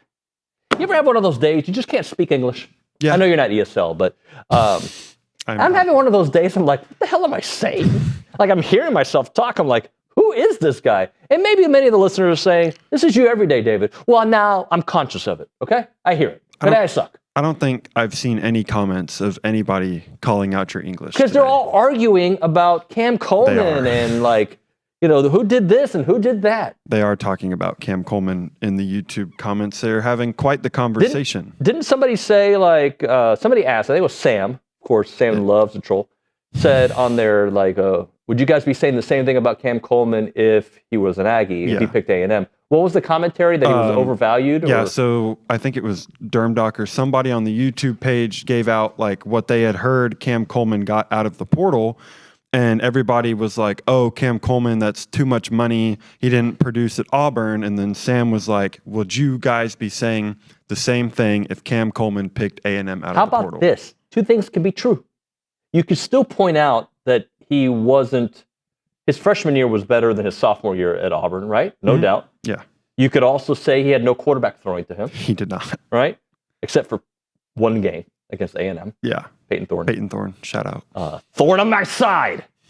Because you always do the opposite of what I talk about on the radio, college football gods. Always the opposite. This guy has never thrown a touchdown pass ever. Nine touchdown passes against A&M. Yeah. Anyway, two things can be true, which is a very David Nuñoism kind of commentary. But you can poke holes in your opponent's game based on his resume and also still really want him.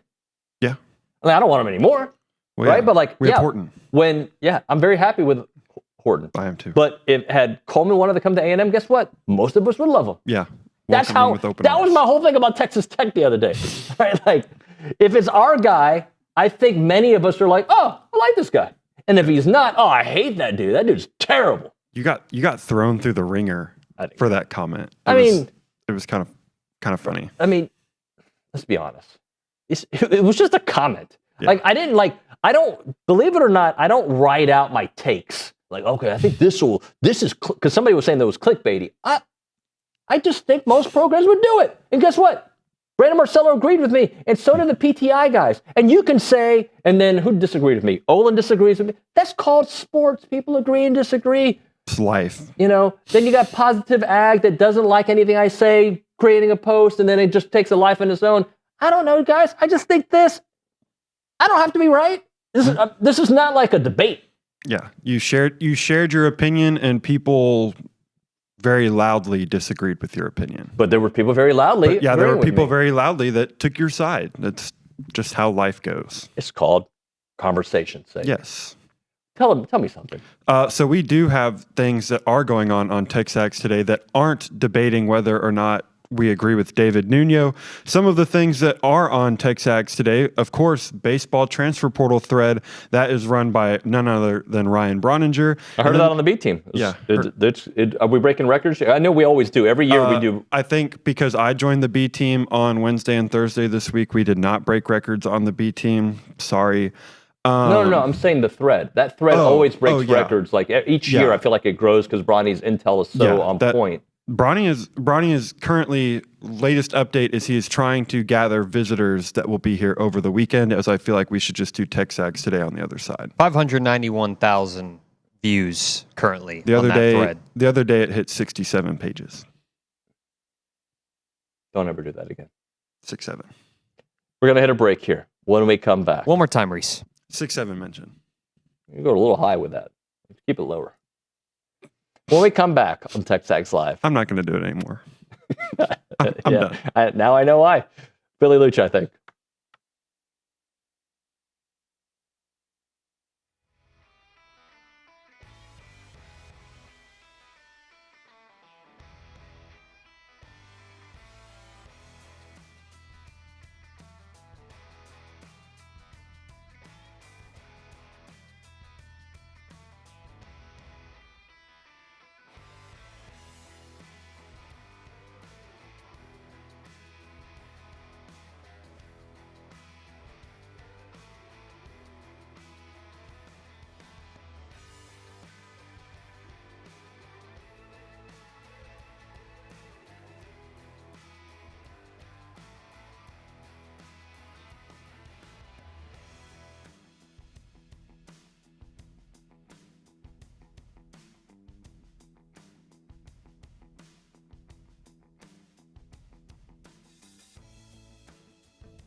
Welcome in, everybody. It is TexAgs Live. We are presented by David Gardner's Jewelers. We are here in the Rollo Insurance Studio, and we got a lot to get into. I mean, we got so much going on. Like, there is just a plethora of information to discuss here on TexAgs Live. But since I cut them off because I just started talking about random stuff. Yeah. Well, we had conversation about Cam Coleman. Yeah. And other things. Yeah, there's, 6'7" and all that stuff. Let's go to the Angry Elephant News and Social Center. That's where we find Reese Nygren. Yep. James Ellis. Thanks for agreeing. James Ellis, the Mona Lisa, is not in the Social Center today. So some of the things that we do have on TexAgs today, since I got cut off in the last segment, Bronny's baseball transfer portal tracker. That is where we got sidetracked because we were talking about how many viewers it's getting. It's getting a lot of viewers. Bronny's giving some really good intel. Like I mentioned, working on getting weekend visitors. And then on the softball side of things, we do also have a transfer portal tracker thread for that as well with Kay and Kayla. They do an amazing job with that. Some recruits here in College Station. Richard's article on A&M's new pitching coach, Barry Enright, in case you missed that yesterday. Around the SEC, recruiting notes from Jason Howell. He also has recruiting weekend number 3 official visit thread. Him and Bronny will be working on that.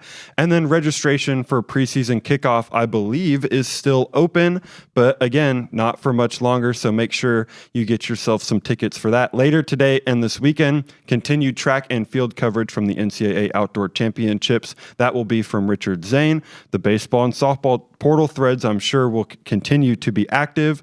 And of course, official visit coverage from Jason Howell and Bronny as Mike Elko and company welcome a lot of visitors. Awesome stuff. Appreciate you very much. I believe we have Billy Liucci on the Buppy's Catering and Bartending Hotline. Let's go straight to it and talk to our executive editor and co-owner.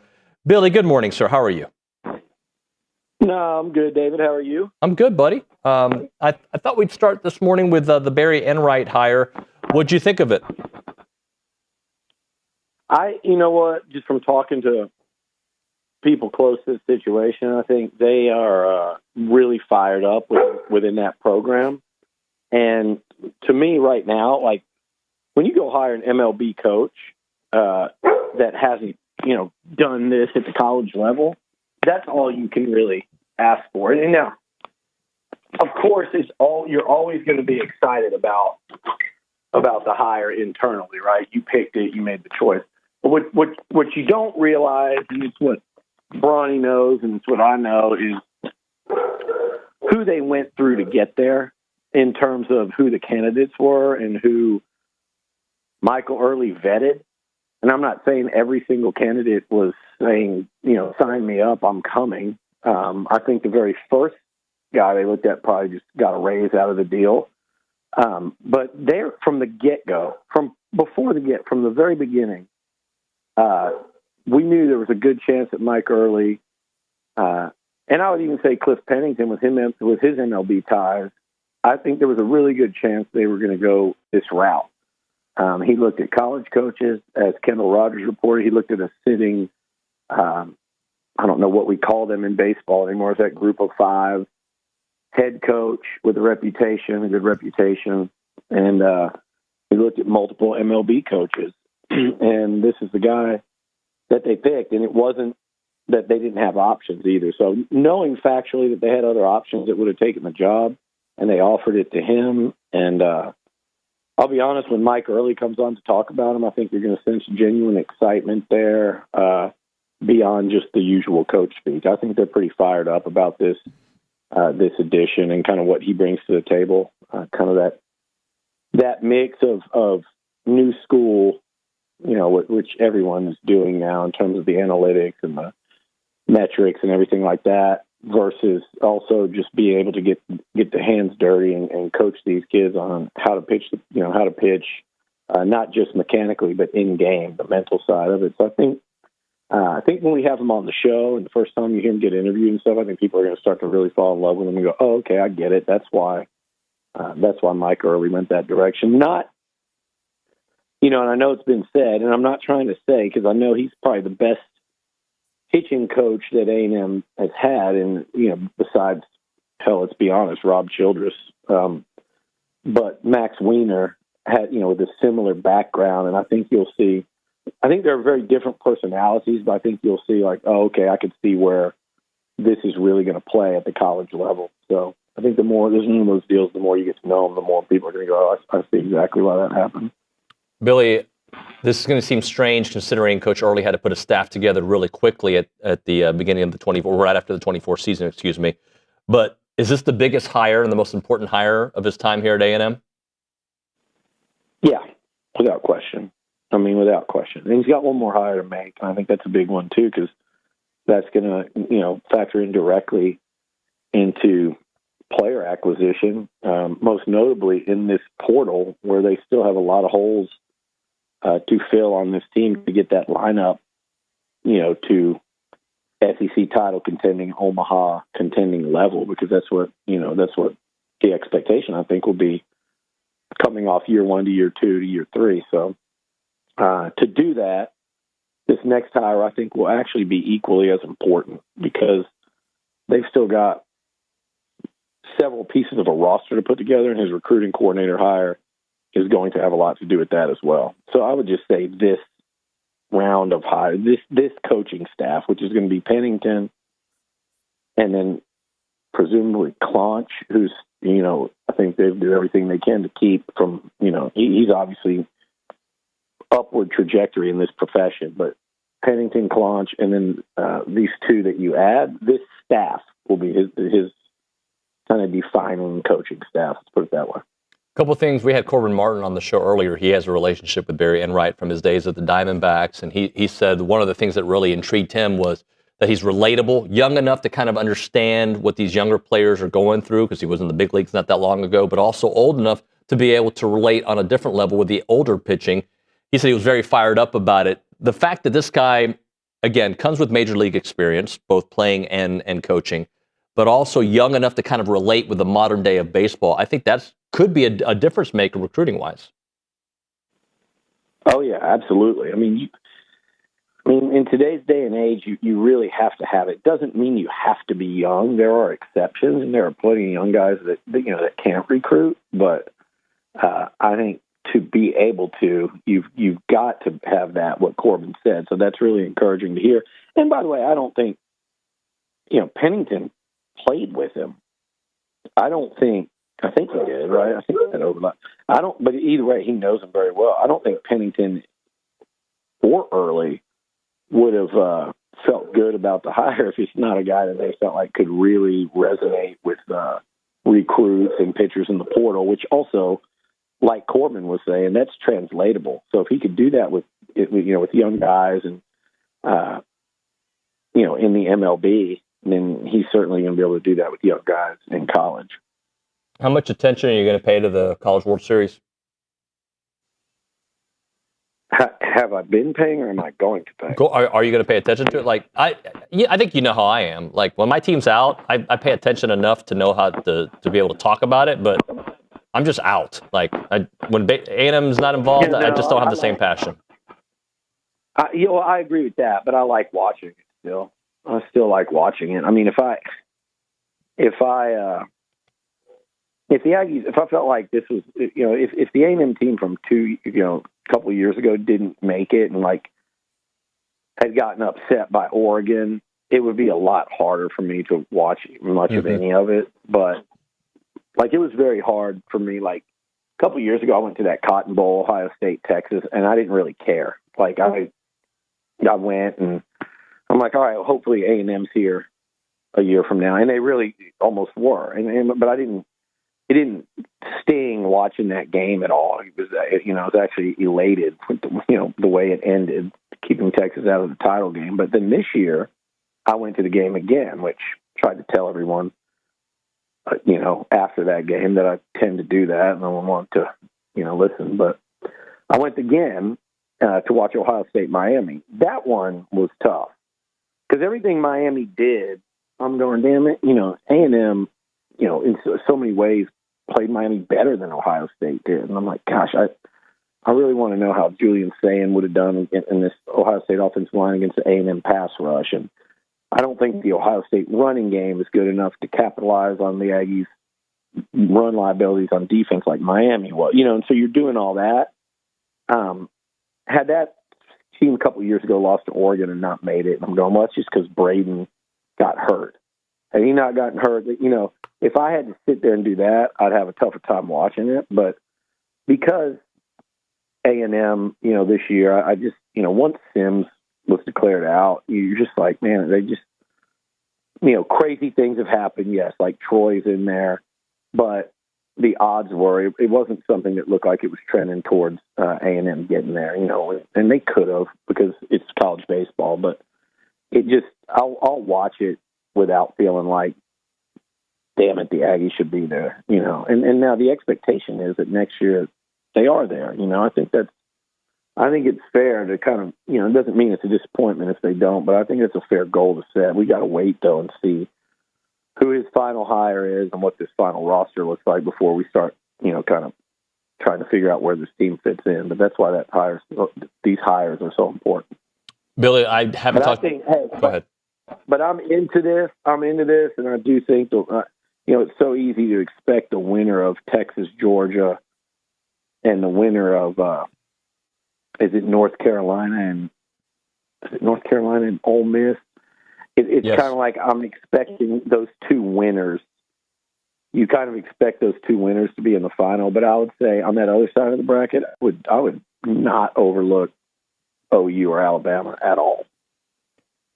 Billy, I don't think I've talked. I know I haven't because I didn't do the show since Braden Montgomery's home run or walk-off, I should say. Let's kind of talk about that in perspective, considering 2 years and a day from when he got injured for A&M, and for that, just what an amazing moment for Braden, for his family, and for Aggies and Stanford fans everywhere. Yeah, it was really cool. It's about as storybook as it gets, right? Like, first game up, you got Bob Costas doing the game, which just made it that much better. Walk-off home run in Chicago when the White Sox are still relevant, midway through the season almost. No, that was storybook, and just Braden's smile and the way he was greeted by his teammates and his family being there, and we all know. I know the mom and dad, mom and dad, our staff does, but then the family, but especially I think all Aggies feel like they do with his mom, the way she interacts on social media, and just Braden, the smile and the way he played here with the love of the game, and then the way he handled that injury. I remember talking to his dad in the underneath, the club level. We had a long talk, and he had shed some tears there in the wake of that injury, and just hugged and talked about how he'll be back and he'll always be an Aggie. And, how much it means to them. So that makes it mean that much more to you as a fan, as a media member, whatever it is, because you know how much of a setback that was. And you can't imagine as an athlete to have that type of setback in that situation, not fall too far in the draft, and then get there as quickly as he did. And I've always said, and I'm not the only one, a lot of listeners, a lot of, our subscribers and staff, we all agree, I've never seen a more sure thing major league, man, you look at him and go, he could be a major league star than Braden Montgomery. And if I'm not mistaken, he had a home run his first game at A&M too. I don't know if y'all have talked about that, but I feel like that's the case. He just hit the ground running. It was one of the best years. Let's not forget, if he doesn't get hurt, and I know Caden Kent had a really nice Omaha, but there's still, if Braden Montgomery doesn't get hurt, I think Texas A&M wins that World Series. And there's a lot that goes into that. Does he make that catch that Jace made against the wall against Florida? Well, does he hit 2 home runs against Florida or 2? I just think the Aggies lost one of the couple of best players in that entire field when Braden Montgomery got hurt, and they still came down to a final game against Tennessee. Brandon Montgomery hit a home run in his very first at-bat at Texas A&M, February the 16th, opening day solo home run to right center. And then I wanted to read this because, we're talking about it, but MLB had this tweet. In one night, Brandon Montgomery made his MLB debut, collected his first hit, first RBI, first home run, First walk-off home run. I mean, as you mentioned, storybook. Pretty amazing. And one of what? Was it only 3 to ever do that? One of 5 to do that. One of 5 to ever do that. That's amazing. Just absolutely incredible. Hey, Billy, do you think Tech needs to shut up? Like, I feel like they're talking so much that they're making it it's already a huge story, but I feel like they're putting more of a target on their back by as much as they're talking. 20-minute videos released, statements, lawyers, Ken Paxton. Like they just won't be quiet. No, they won't, and they just keep making it worse, and it's hard to understand why. Like, I mean, what are you doing at this point? Like, if you want Brandon Sorsby to play, you got things, and just stop. Like, you're going to have to wait. You had to have known. Maybe they didn't. You had to have known what the reaction was going to be. You were willing to do it because your desire to win next year overrides, your overrides your desire to avoid this criticism. So you had to know. But now it's acting like they're like shocked that they're coming under so much fire for this, which tells me they weren't prepared for the blowback, which I just don't know how no one in that room could have raised their hand and said, hey, guys, like, this is going to be a problem. Okay, well, fine. We're willing to accept the problem, and let's figure out how we'll deal with it. This is not the way to deal with it. And I disagree with them.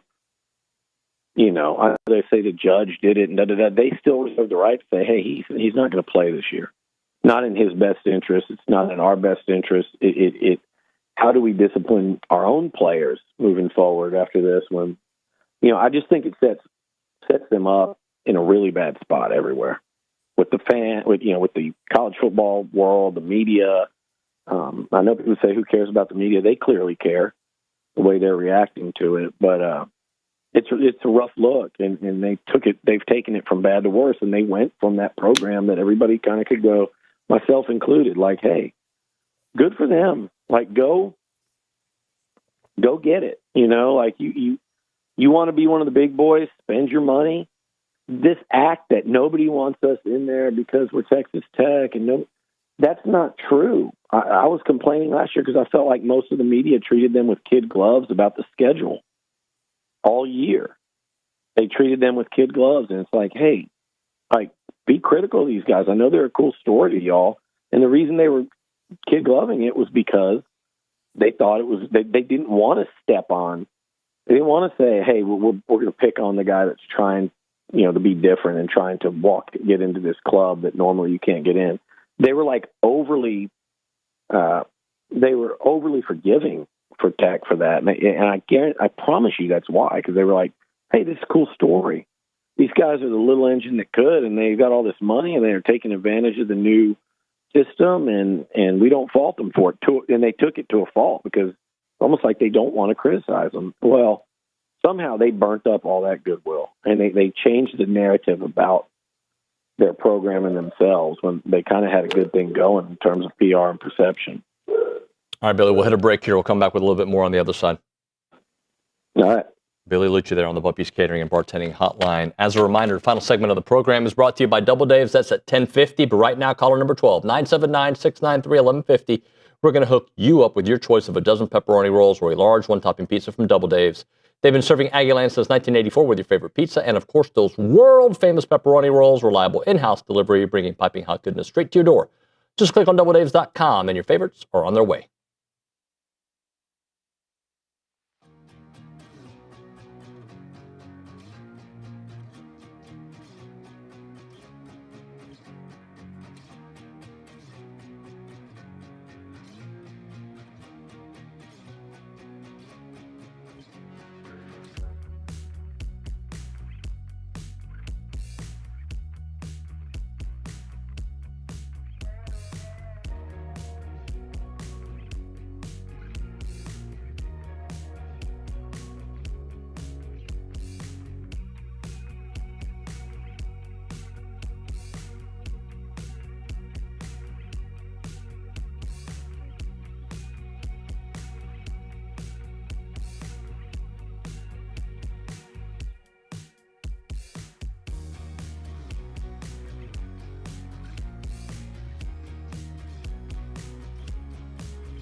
All right, we're back. TexAgs Live. Let's go to the Buppy's Catering Bartending Hotline. Still talking to Billy Liucci.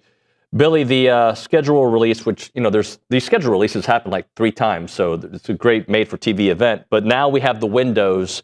Any takeaways about A&M's windows? A bunch of them could be afternoon games. The OU game is going to be a early time slot, either 11 or noon. Any thoughts on how this kind of lays out with an already difficult schedule? Yeah, I was actually gonna kind of break that down a little bit on the site and just kind of talk about what I thought of it. But to me, the OU game, I was happy to see that one be early. Obviously, not a fan of so many day games at Kyle Field. And it was at Kentucky, Arkansas, and was it Kentucky, Arkansas, and Arizona? Yeah, Arizona State's 11 a.m. Kentucky's a 2:30 game. Yeah, and then when is Arkansas? Arkansas's flex, so it could be a night or an afternoon. Oh, that's afternoon or night, and then Tennessee is the same? Yep, correct. Yeah, you'd love to see Tennessee and Texas be night games. And if your team's as good as you think they are, Texas obviously is, but if you could get Tennessee and Texas at night, I think that would be significant. I guess it's the only game that's 11 a.m., right, is Arizona State for the noteworthy games? Correct. All right, so I'm okay with it. You're not playing at night in Columbia, South Carolina, which I thought was significant, and you're not playing at night in Norman or Missouri, for that matter. So I think they got themselves a favor, and there's a potential it's not at night in Baton Rouge, although I'd early in the season I fully expect that one to be, and it's okay. That's for the show. But and Billy, in South Carolina is an afternoon game, too. That's what I said. Yeah, I said that at the beginning. Like, South Carolina, sorry, if you only do that once during a show, we've won, especially over the phone with the delay. It's very difficult. But, I'm right? Sorry, I'm not listening. What? Just kidding. Yeah. South Carolina, Oklahoma, Missouri, and LSU. If you get 3 of those 4 conference road games not played in those venues at night, it's a big win. And so, yeah, it's still a very tough schedule. It makes it a lot less tough, in my opinion. And I don't know what the numbers say about night games versus day games, but we know in these venues it's a big difference. There's a reason why A&M fans are so bummed out about 11 a.m. against Miami. When OU and Bama was, primetime night game the night before. It completely changes the atmosphere and things like that. Billy, you can choose an opponent that A&M is playing this year, or just in general. Which program you think this offseason is living off reputation more than years past? Or maybe just, it's like, I think of Alabama, and while they made the playoffs last year, and while they won a game in the playoffs, I still think they are valued based on their history, which is what happens when you're a top 10 program. But is there somebody in your mind that's living off reputation right now that maybe you need to see more from as opposed to what the rep says? Yeah, I think Alabama and maybe to some degree Tennessee. And they're completely different reputations. But I just think we see that big block T. You see that big T and you think, that's, they're formidable.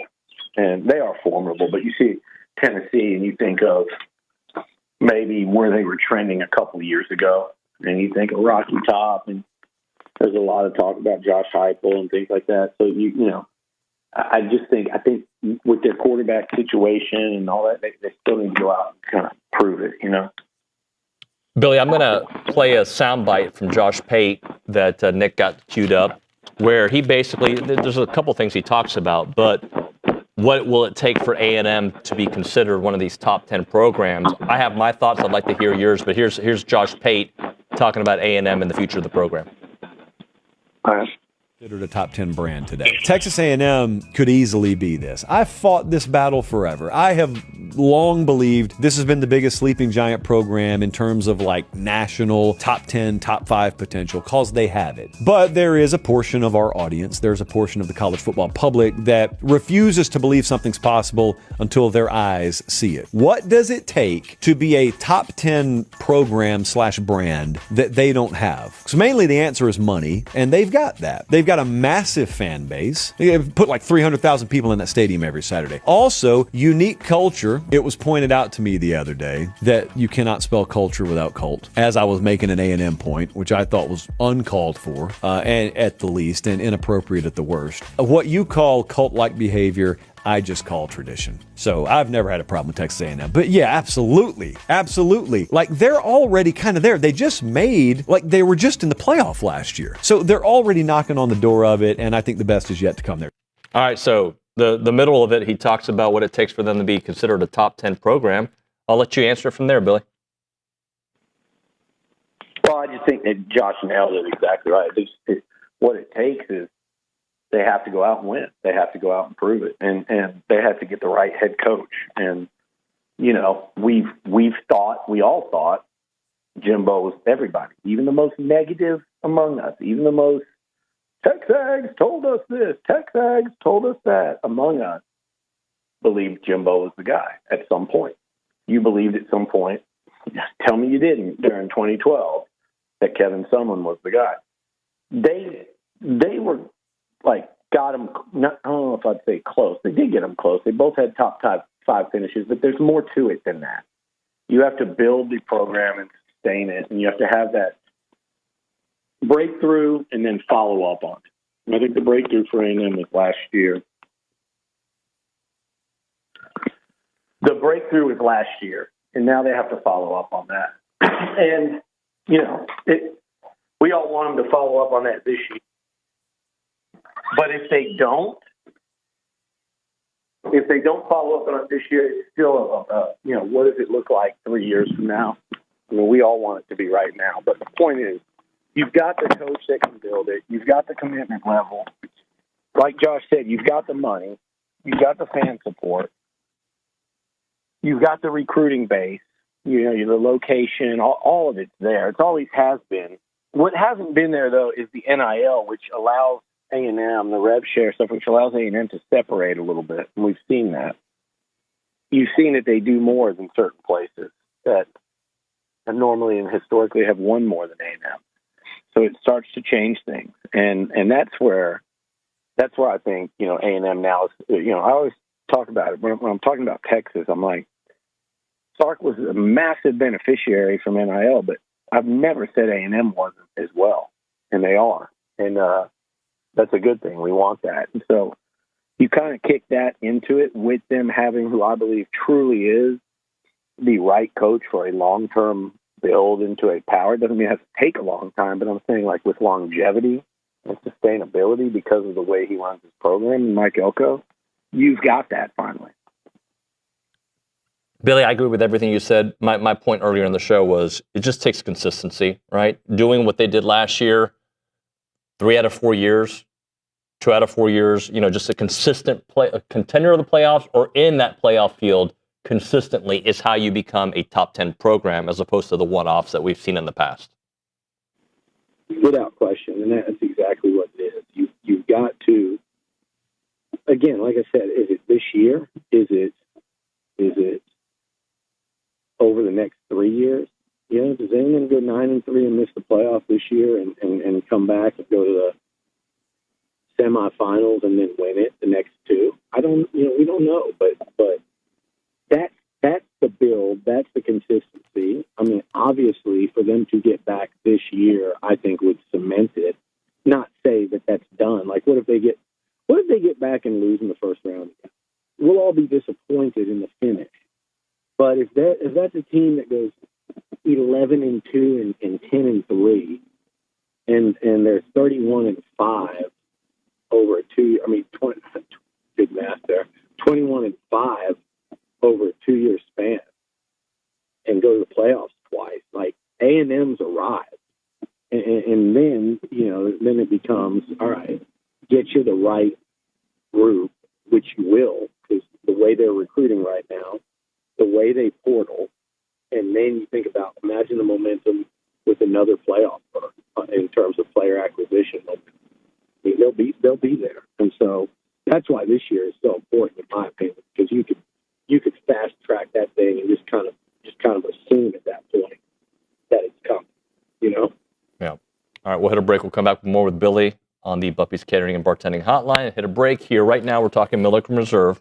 They are a farm-to-table community in College Station. They've got homes, they got trails, they got farms, they got wide open spaces, and they have a mission to build a healthy community around nature. They have 2,600 acres of open space. They have 30 miles of trails, and they have awesome homes there. They want to connect families to nature and to each other with an extensive network of trails throughout a wooded landscape that includes walking and equestrian paths, creeks, ponds, and gathering areas. When you go there, check out the neighborhoods. You got the creek, homes on 10-plus acre wooded estates. You've got the hollow in a private and gated community, and the meadows that are responsive to their natural surroundings. If that sounds like a place for you, check out the website, millikenreserve.com. That website again, millikenreserve.com.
We're back. TexAgs Live. We got Billy for about 6 more minutes here on the program. Let's go to the Buppy's Catering and Bartending Hotline.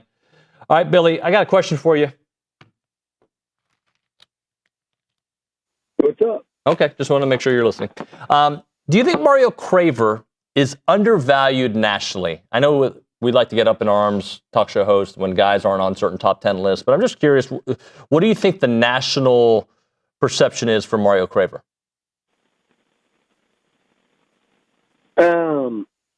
I think not as strong as it should be. I mean, I think he definitely gets respect nationally. He's not overlooked. I just think he's a little underrated. I think that he should get a lot more. I mean, you look at some of the big plays and big games he had, and I think a lot of people don't realize, he was playing through an ankle injury for the last, I don't know if it was 4 games or so, when he set out Samford. Had he not, just take away that he not had that injury, that dude's an easy 100-yard game against Samford in like a half. And he just is. I mean, think about the plays he could make against Samford. And I think he's 100-yard. He's going to have some big play against them. Whatever. My point is, he'd have been probably a 1,000-yard receiver had he just played against Samford. He made the huge play against Miami, huge play against Florida, huge games against, was it Mississippi State? He played really well. It was obviously the 200-yard game against Notre Dame. He's an electric playmaker.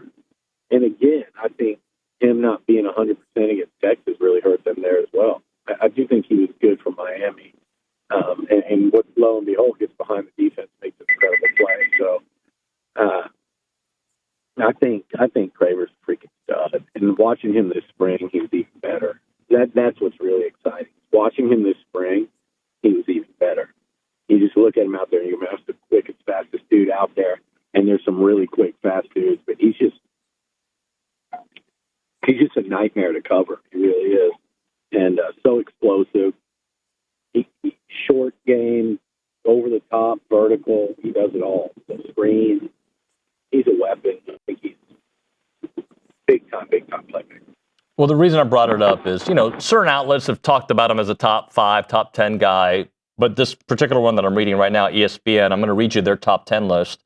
And look, I don't know who you take out. I mean, there's some guys I don't really think as highly as I do of Mario Craver, but I'll just give you the list and, give us your thoughts. Jeremiah Smith was 1 on ESPN. Number 2, Malachi Toney. Number 3, Cam Coleman. 4, Charlie Becker. Number 5, also from Indiana, Nick Marsh. Number 6, KJ Duff of Rutgers. Number 7, DeCorian Moore of Oregon. Number 8, Deuce Robinson, Florida State. Number 9, Ryan Wingo of Texas. And 10, Ryan Coleman Williams out of Alabama. Yeah, it's a strong list. It's funny because I was sitting there trying to interject as you were talking rather than just a straight read. And I was like, Nick, what's going on here? He's just not going to stop? Is he not? Is he just going to keep going? Because I didn't realize they muted me on your end. So that would have been funny radio. But anyway, it's a strong list. I don't know who you take off of there, but I would put Mario Craver in there in the 5 to 10 range, and maybe even who came in at number 6. Number 6 was the other. KJ Duff of Rutgers. 60 receptions, 1,084 receiving yards, 7 TDs. Yeah. By the way, he was really good, and there was rumors for a little bit that he was going in the portal, and that the Aggies would have a shot at him. So, just so people know that now, there were rumors that he was going to go in from Rutgers, and that A&M would have a real look. So he's a stud. So yeah, I mean, I'd put him in that. I think it's a fair place for him to be in that 7 to 10 range. Billy, I know you got a bunch of stuff going on, man. I'll let you get to it. I appreciate you joining us this morning. All right, David. All right. Thanks. Thank you. Billy Liucci there on the Buppy's Catering and Bartending Hotline. We'll hit a break. When we come back on TexAgs Live, we will do the tap dance special. It's one of my favorite things to do. Right now, if you're craving authentic Italian food right here in the Brazos Valley, there's one place that brings the tradition, the flavor, and the family together at Fratelli Italian Cafe in Bryan. They're a family-owned restaurant, and it's all about fresh, homemade cooking crafted with love on every single day. They have recipes passed down through generations to locally sourced ingredients. Every dish delivers a true taste of Italy. They have daily lunch specials from 11 to 3. You'll also find some handcrafted pastas made fresh in-house, rich and creamy fettuccine alfredo, hearty lasagna. And if you're craving pizza, they've got the Copper Dome Pizza oven, turns out thin crust, Roman-style pizzas. They also have dining, pickup, you name it, they have it all. It is Fratello Italian Cafe, 3901 South Texas Avenue in Bryan. That's 3901 South Texas Avenue in Bryan. And discover why it's more than a meal, it's a tradition.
So it's interesting, depending on your age, how you look at things differently. All right, Nick, you're old now. You're part of the old team.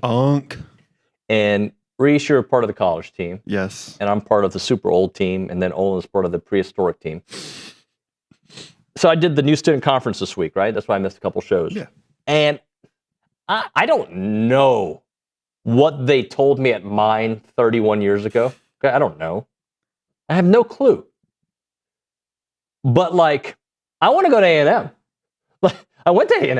I want to go to A&M because we did this new student conference, and they're talking about like the things that are available. There was probably similar, like just less scale technology things available. I didn't know you could get a free tutor. There's a tutor just waiting for you? Yeah. I didn't know. Did you know that, Nick? Yeah, that was the thing when I was in school. I didn't know. So when I went to school, we didn't go to class. And we had this thing called notes and quotes. Didn't go to class. No, there was like, what the thinking was, all right, I have an 8 a.m., no chance I'm going to that. I was at Carney's last night. So I'll go to notes and quotes where I think, I'm going to assume a lady would go to class for you, write the notes down exactly like, and then you just read that. Like, why would I go to class and learn when I can fake learn at home on somebody else's notes? I did that often. I didn't know there was a tutor. All I knew about was office hours where you kind of sweet talk your professor, like, hey, what's going to be on the test, bro? Yeah. Right? Hey, let's talk football. Finney Coleman. I don't know if he's listening. I go to his office. He was cool. That's my guy. Dr. Ben Welch, go to his office in the business school when I was there for like 5 days. Anyway, I knew A&M was a great school, but like now as a almost 50-year-old, I'm thinking to myself, dude, I want to go to school here. I want to do this all over. This is great. You have all this, and you knew. Yeah. And you knew. Yep. Did you take advantage? No. Do you take advantage? No. What's wrong with you people? All I want is a tutor for everything in life. Fitness tutor, jiu-jitsu tutor, dad tutor, husband tutor. Like, I love it. Like, you have access to these people and you didn't take advantage. You don't take advantage? I might this year. I hear junior year is kind of hard. Senior year, you just like high school, senior year, just coast high through? School, senior year, you just coast through. But yeah, to this point, no, I have not taken advantage of that. Sorry to my parents if they're listening. They are listening. No, they're not. And here's, like, I like learning now. Like, it's amazing. Like, back then, are you a crammer? Yeah, I've always been like that. Right? And are you a crammer? Yes, David, I'm a crammer. Yeah? Crammer? I don't think that sounded like Nick. Sorry, I was looking. No, I'm not a crammer. Okay, so you don't cram like for tests. You were actually studying well in advance. No, I wasn't studying at all. You weren't even a crammer or a studier. There we go. There we go. That's why I didn't take advantage of anything. That's how you do it. We'll probably talk sports at some point. I'll probably say ESPN or something. But the facts are, I was a crammer, and I look at that version of me, and I find that to be so foreign because like now that would eat at me every moment. Like I would think about it. Like I just couldn't function, like knowing like I didn't do the work. And back then I was like, I'll figure it out. I'll just go to class. I'll figure it out. Yeah, that's how I am. I'll go to class, be like, I'm gonna go play video games at TexAgs. I'm good. Yeah, I'm good. Sit in the lobby, load up the place. But you're not a big late night party. Oh, are you? No, I'm not a big late night partier. But like, if my buddies are going out, I'm not gonna be like, no, I don't want to go out. If I'm invited out, I'm going to go out. I'm not gonna like go out of my way. So 2 other things that we had when I was in school that I took advantage of was you guys have Rate My Professor. Yes, right? I used that religiously. We didn't have that, but we had this like, I think it was a book where you could see the GPA of the class. I don't know if they still do that, where you could look, oh, this guy is 4.0. Everybody gets an A. I'm signing up for this guy. Give me that guy. Give me basket weaving. Yeah. Oh, Ole Miss. Rate My Professor is awesome because basically you just go to a website, search in your professor's name, and out of a scale of 1 to 5, it'll tell you how good they are. And people can leave comments on the professor as well. But who leaves those comments?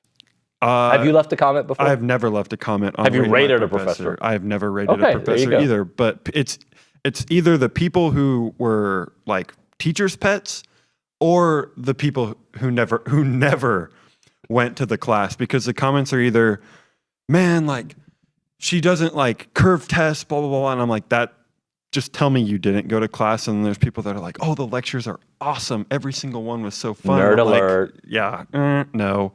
So yeah, I love Rate My Professor. All right, so I told you I was watching part of the Spurs-Knicks game, and I went to bed with about 50. Kayla earmuffs. Yeah, sorry, Kayla. Gaither. They were making their comeback, and I was like, should I stay awake? I feel like they're hot. Like I should stay awake, and the Spurs are shooting so poorly. And then I just went to sleep, and I woke up to the chaos, and I watched the highlights. Are they done? Or because literally this is a weird series. Like the Knicks dominated, then let me rephrase that. The first game was tight, right? If I remember correctly. The first 2 games were very close, and even game 3 was close-ish, but it wasn't a blowout. Analytically, the Cavs are up 4-0. But Yeah, it's been even games 1 and 2 that the Knicks won in San Antonio were close games. It's been a close series. It might be one of the closest 3-1 series I've seen. It was, as a Spurs hater, I enjoy it. I'm not a Spurs hater anymore, but they're not my team. I know Gaither loves them. Yeah. They don't do anything for me. When I was a huge Rockets fan, especially as a kid, I hated them, right? Like, I hate them right now. Hey, you get Tim Duncan, of course, right? Like, but anyway. What else? Give me one more thing before we go.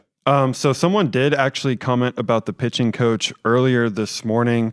Not knowing who the pitching coach is means that he's doing a decent job. When you know someone, it's because he's doing awesome, wonderfully, or he's previously been at our university, or not doing a darn. Yeah. You and OB kind of touched on that this morning. Like, nobody knew who Adam Cushing was, and now all of a sudden we're like, thank you, Adam Cushing. Either you're doing great. I think what former players say about you says a lot. Says a lot, right? And we had one on the show, but I know I've seen some stuff out there on social media from others that have worked with him, Barry Enright, and have played under him. So, all right. That's going to do it for TexAgs Live here on a Friday. Nick, am I right? We've got Mark Menchaca on Monday. Is that right? Yeah, Mark Menchaca on Monday. Do you know who that is? No. Dutton Ranch? Yes. Don't watch. Come on, get in. Get in on Dutton Ranch. He's an Aggie. He's on Dutton Ranch. Google him if you don't know who he is. I'm super excited about that because I'm a Dutton Ranch fan. What do you got? Fan? Well, just say fan. All right, guys. We'll see you on Monday.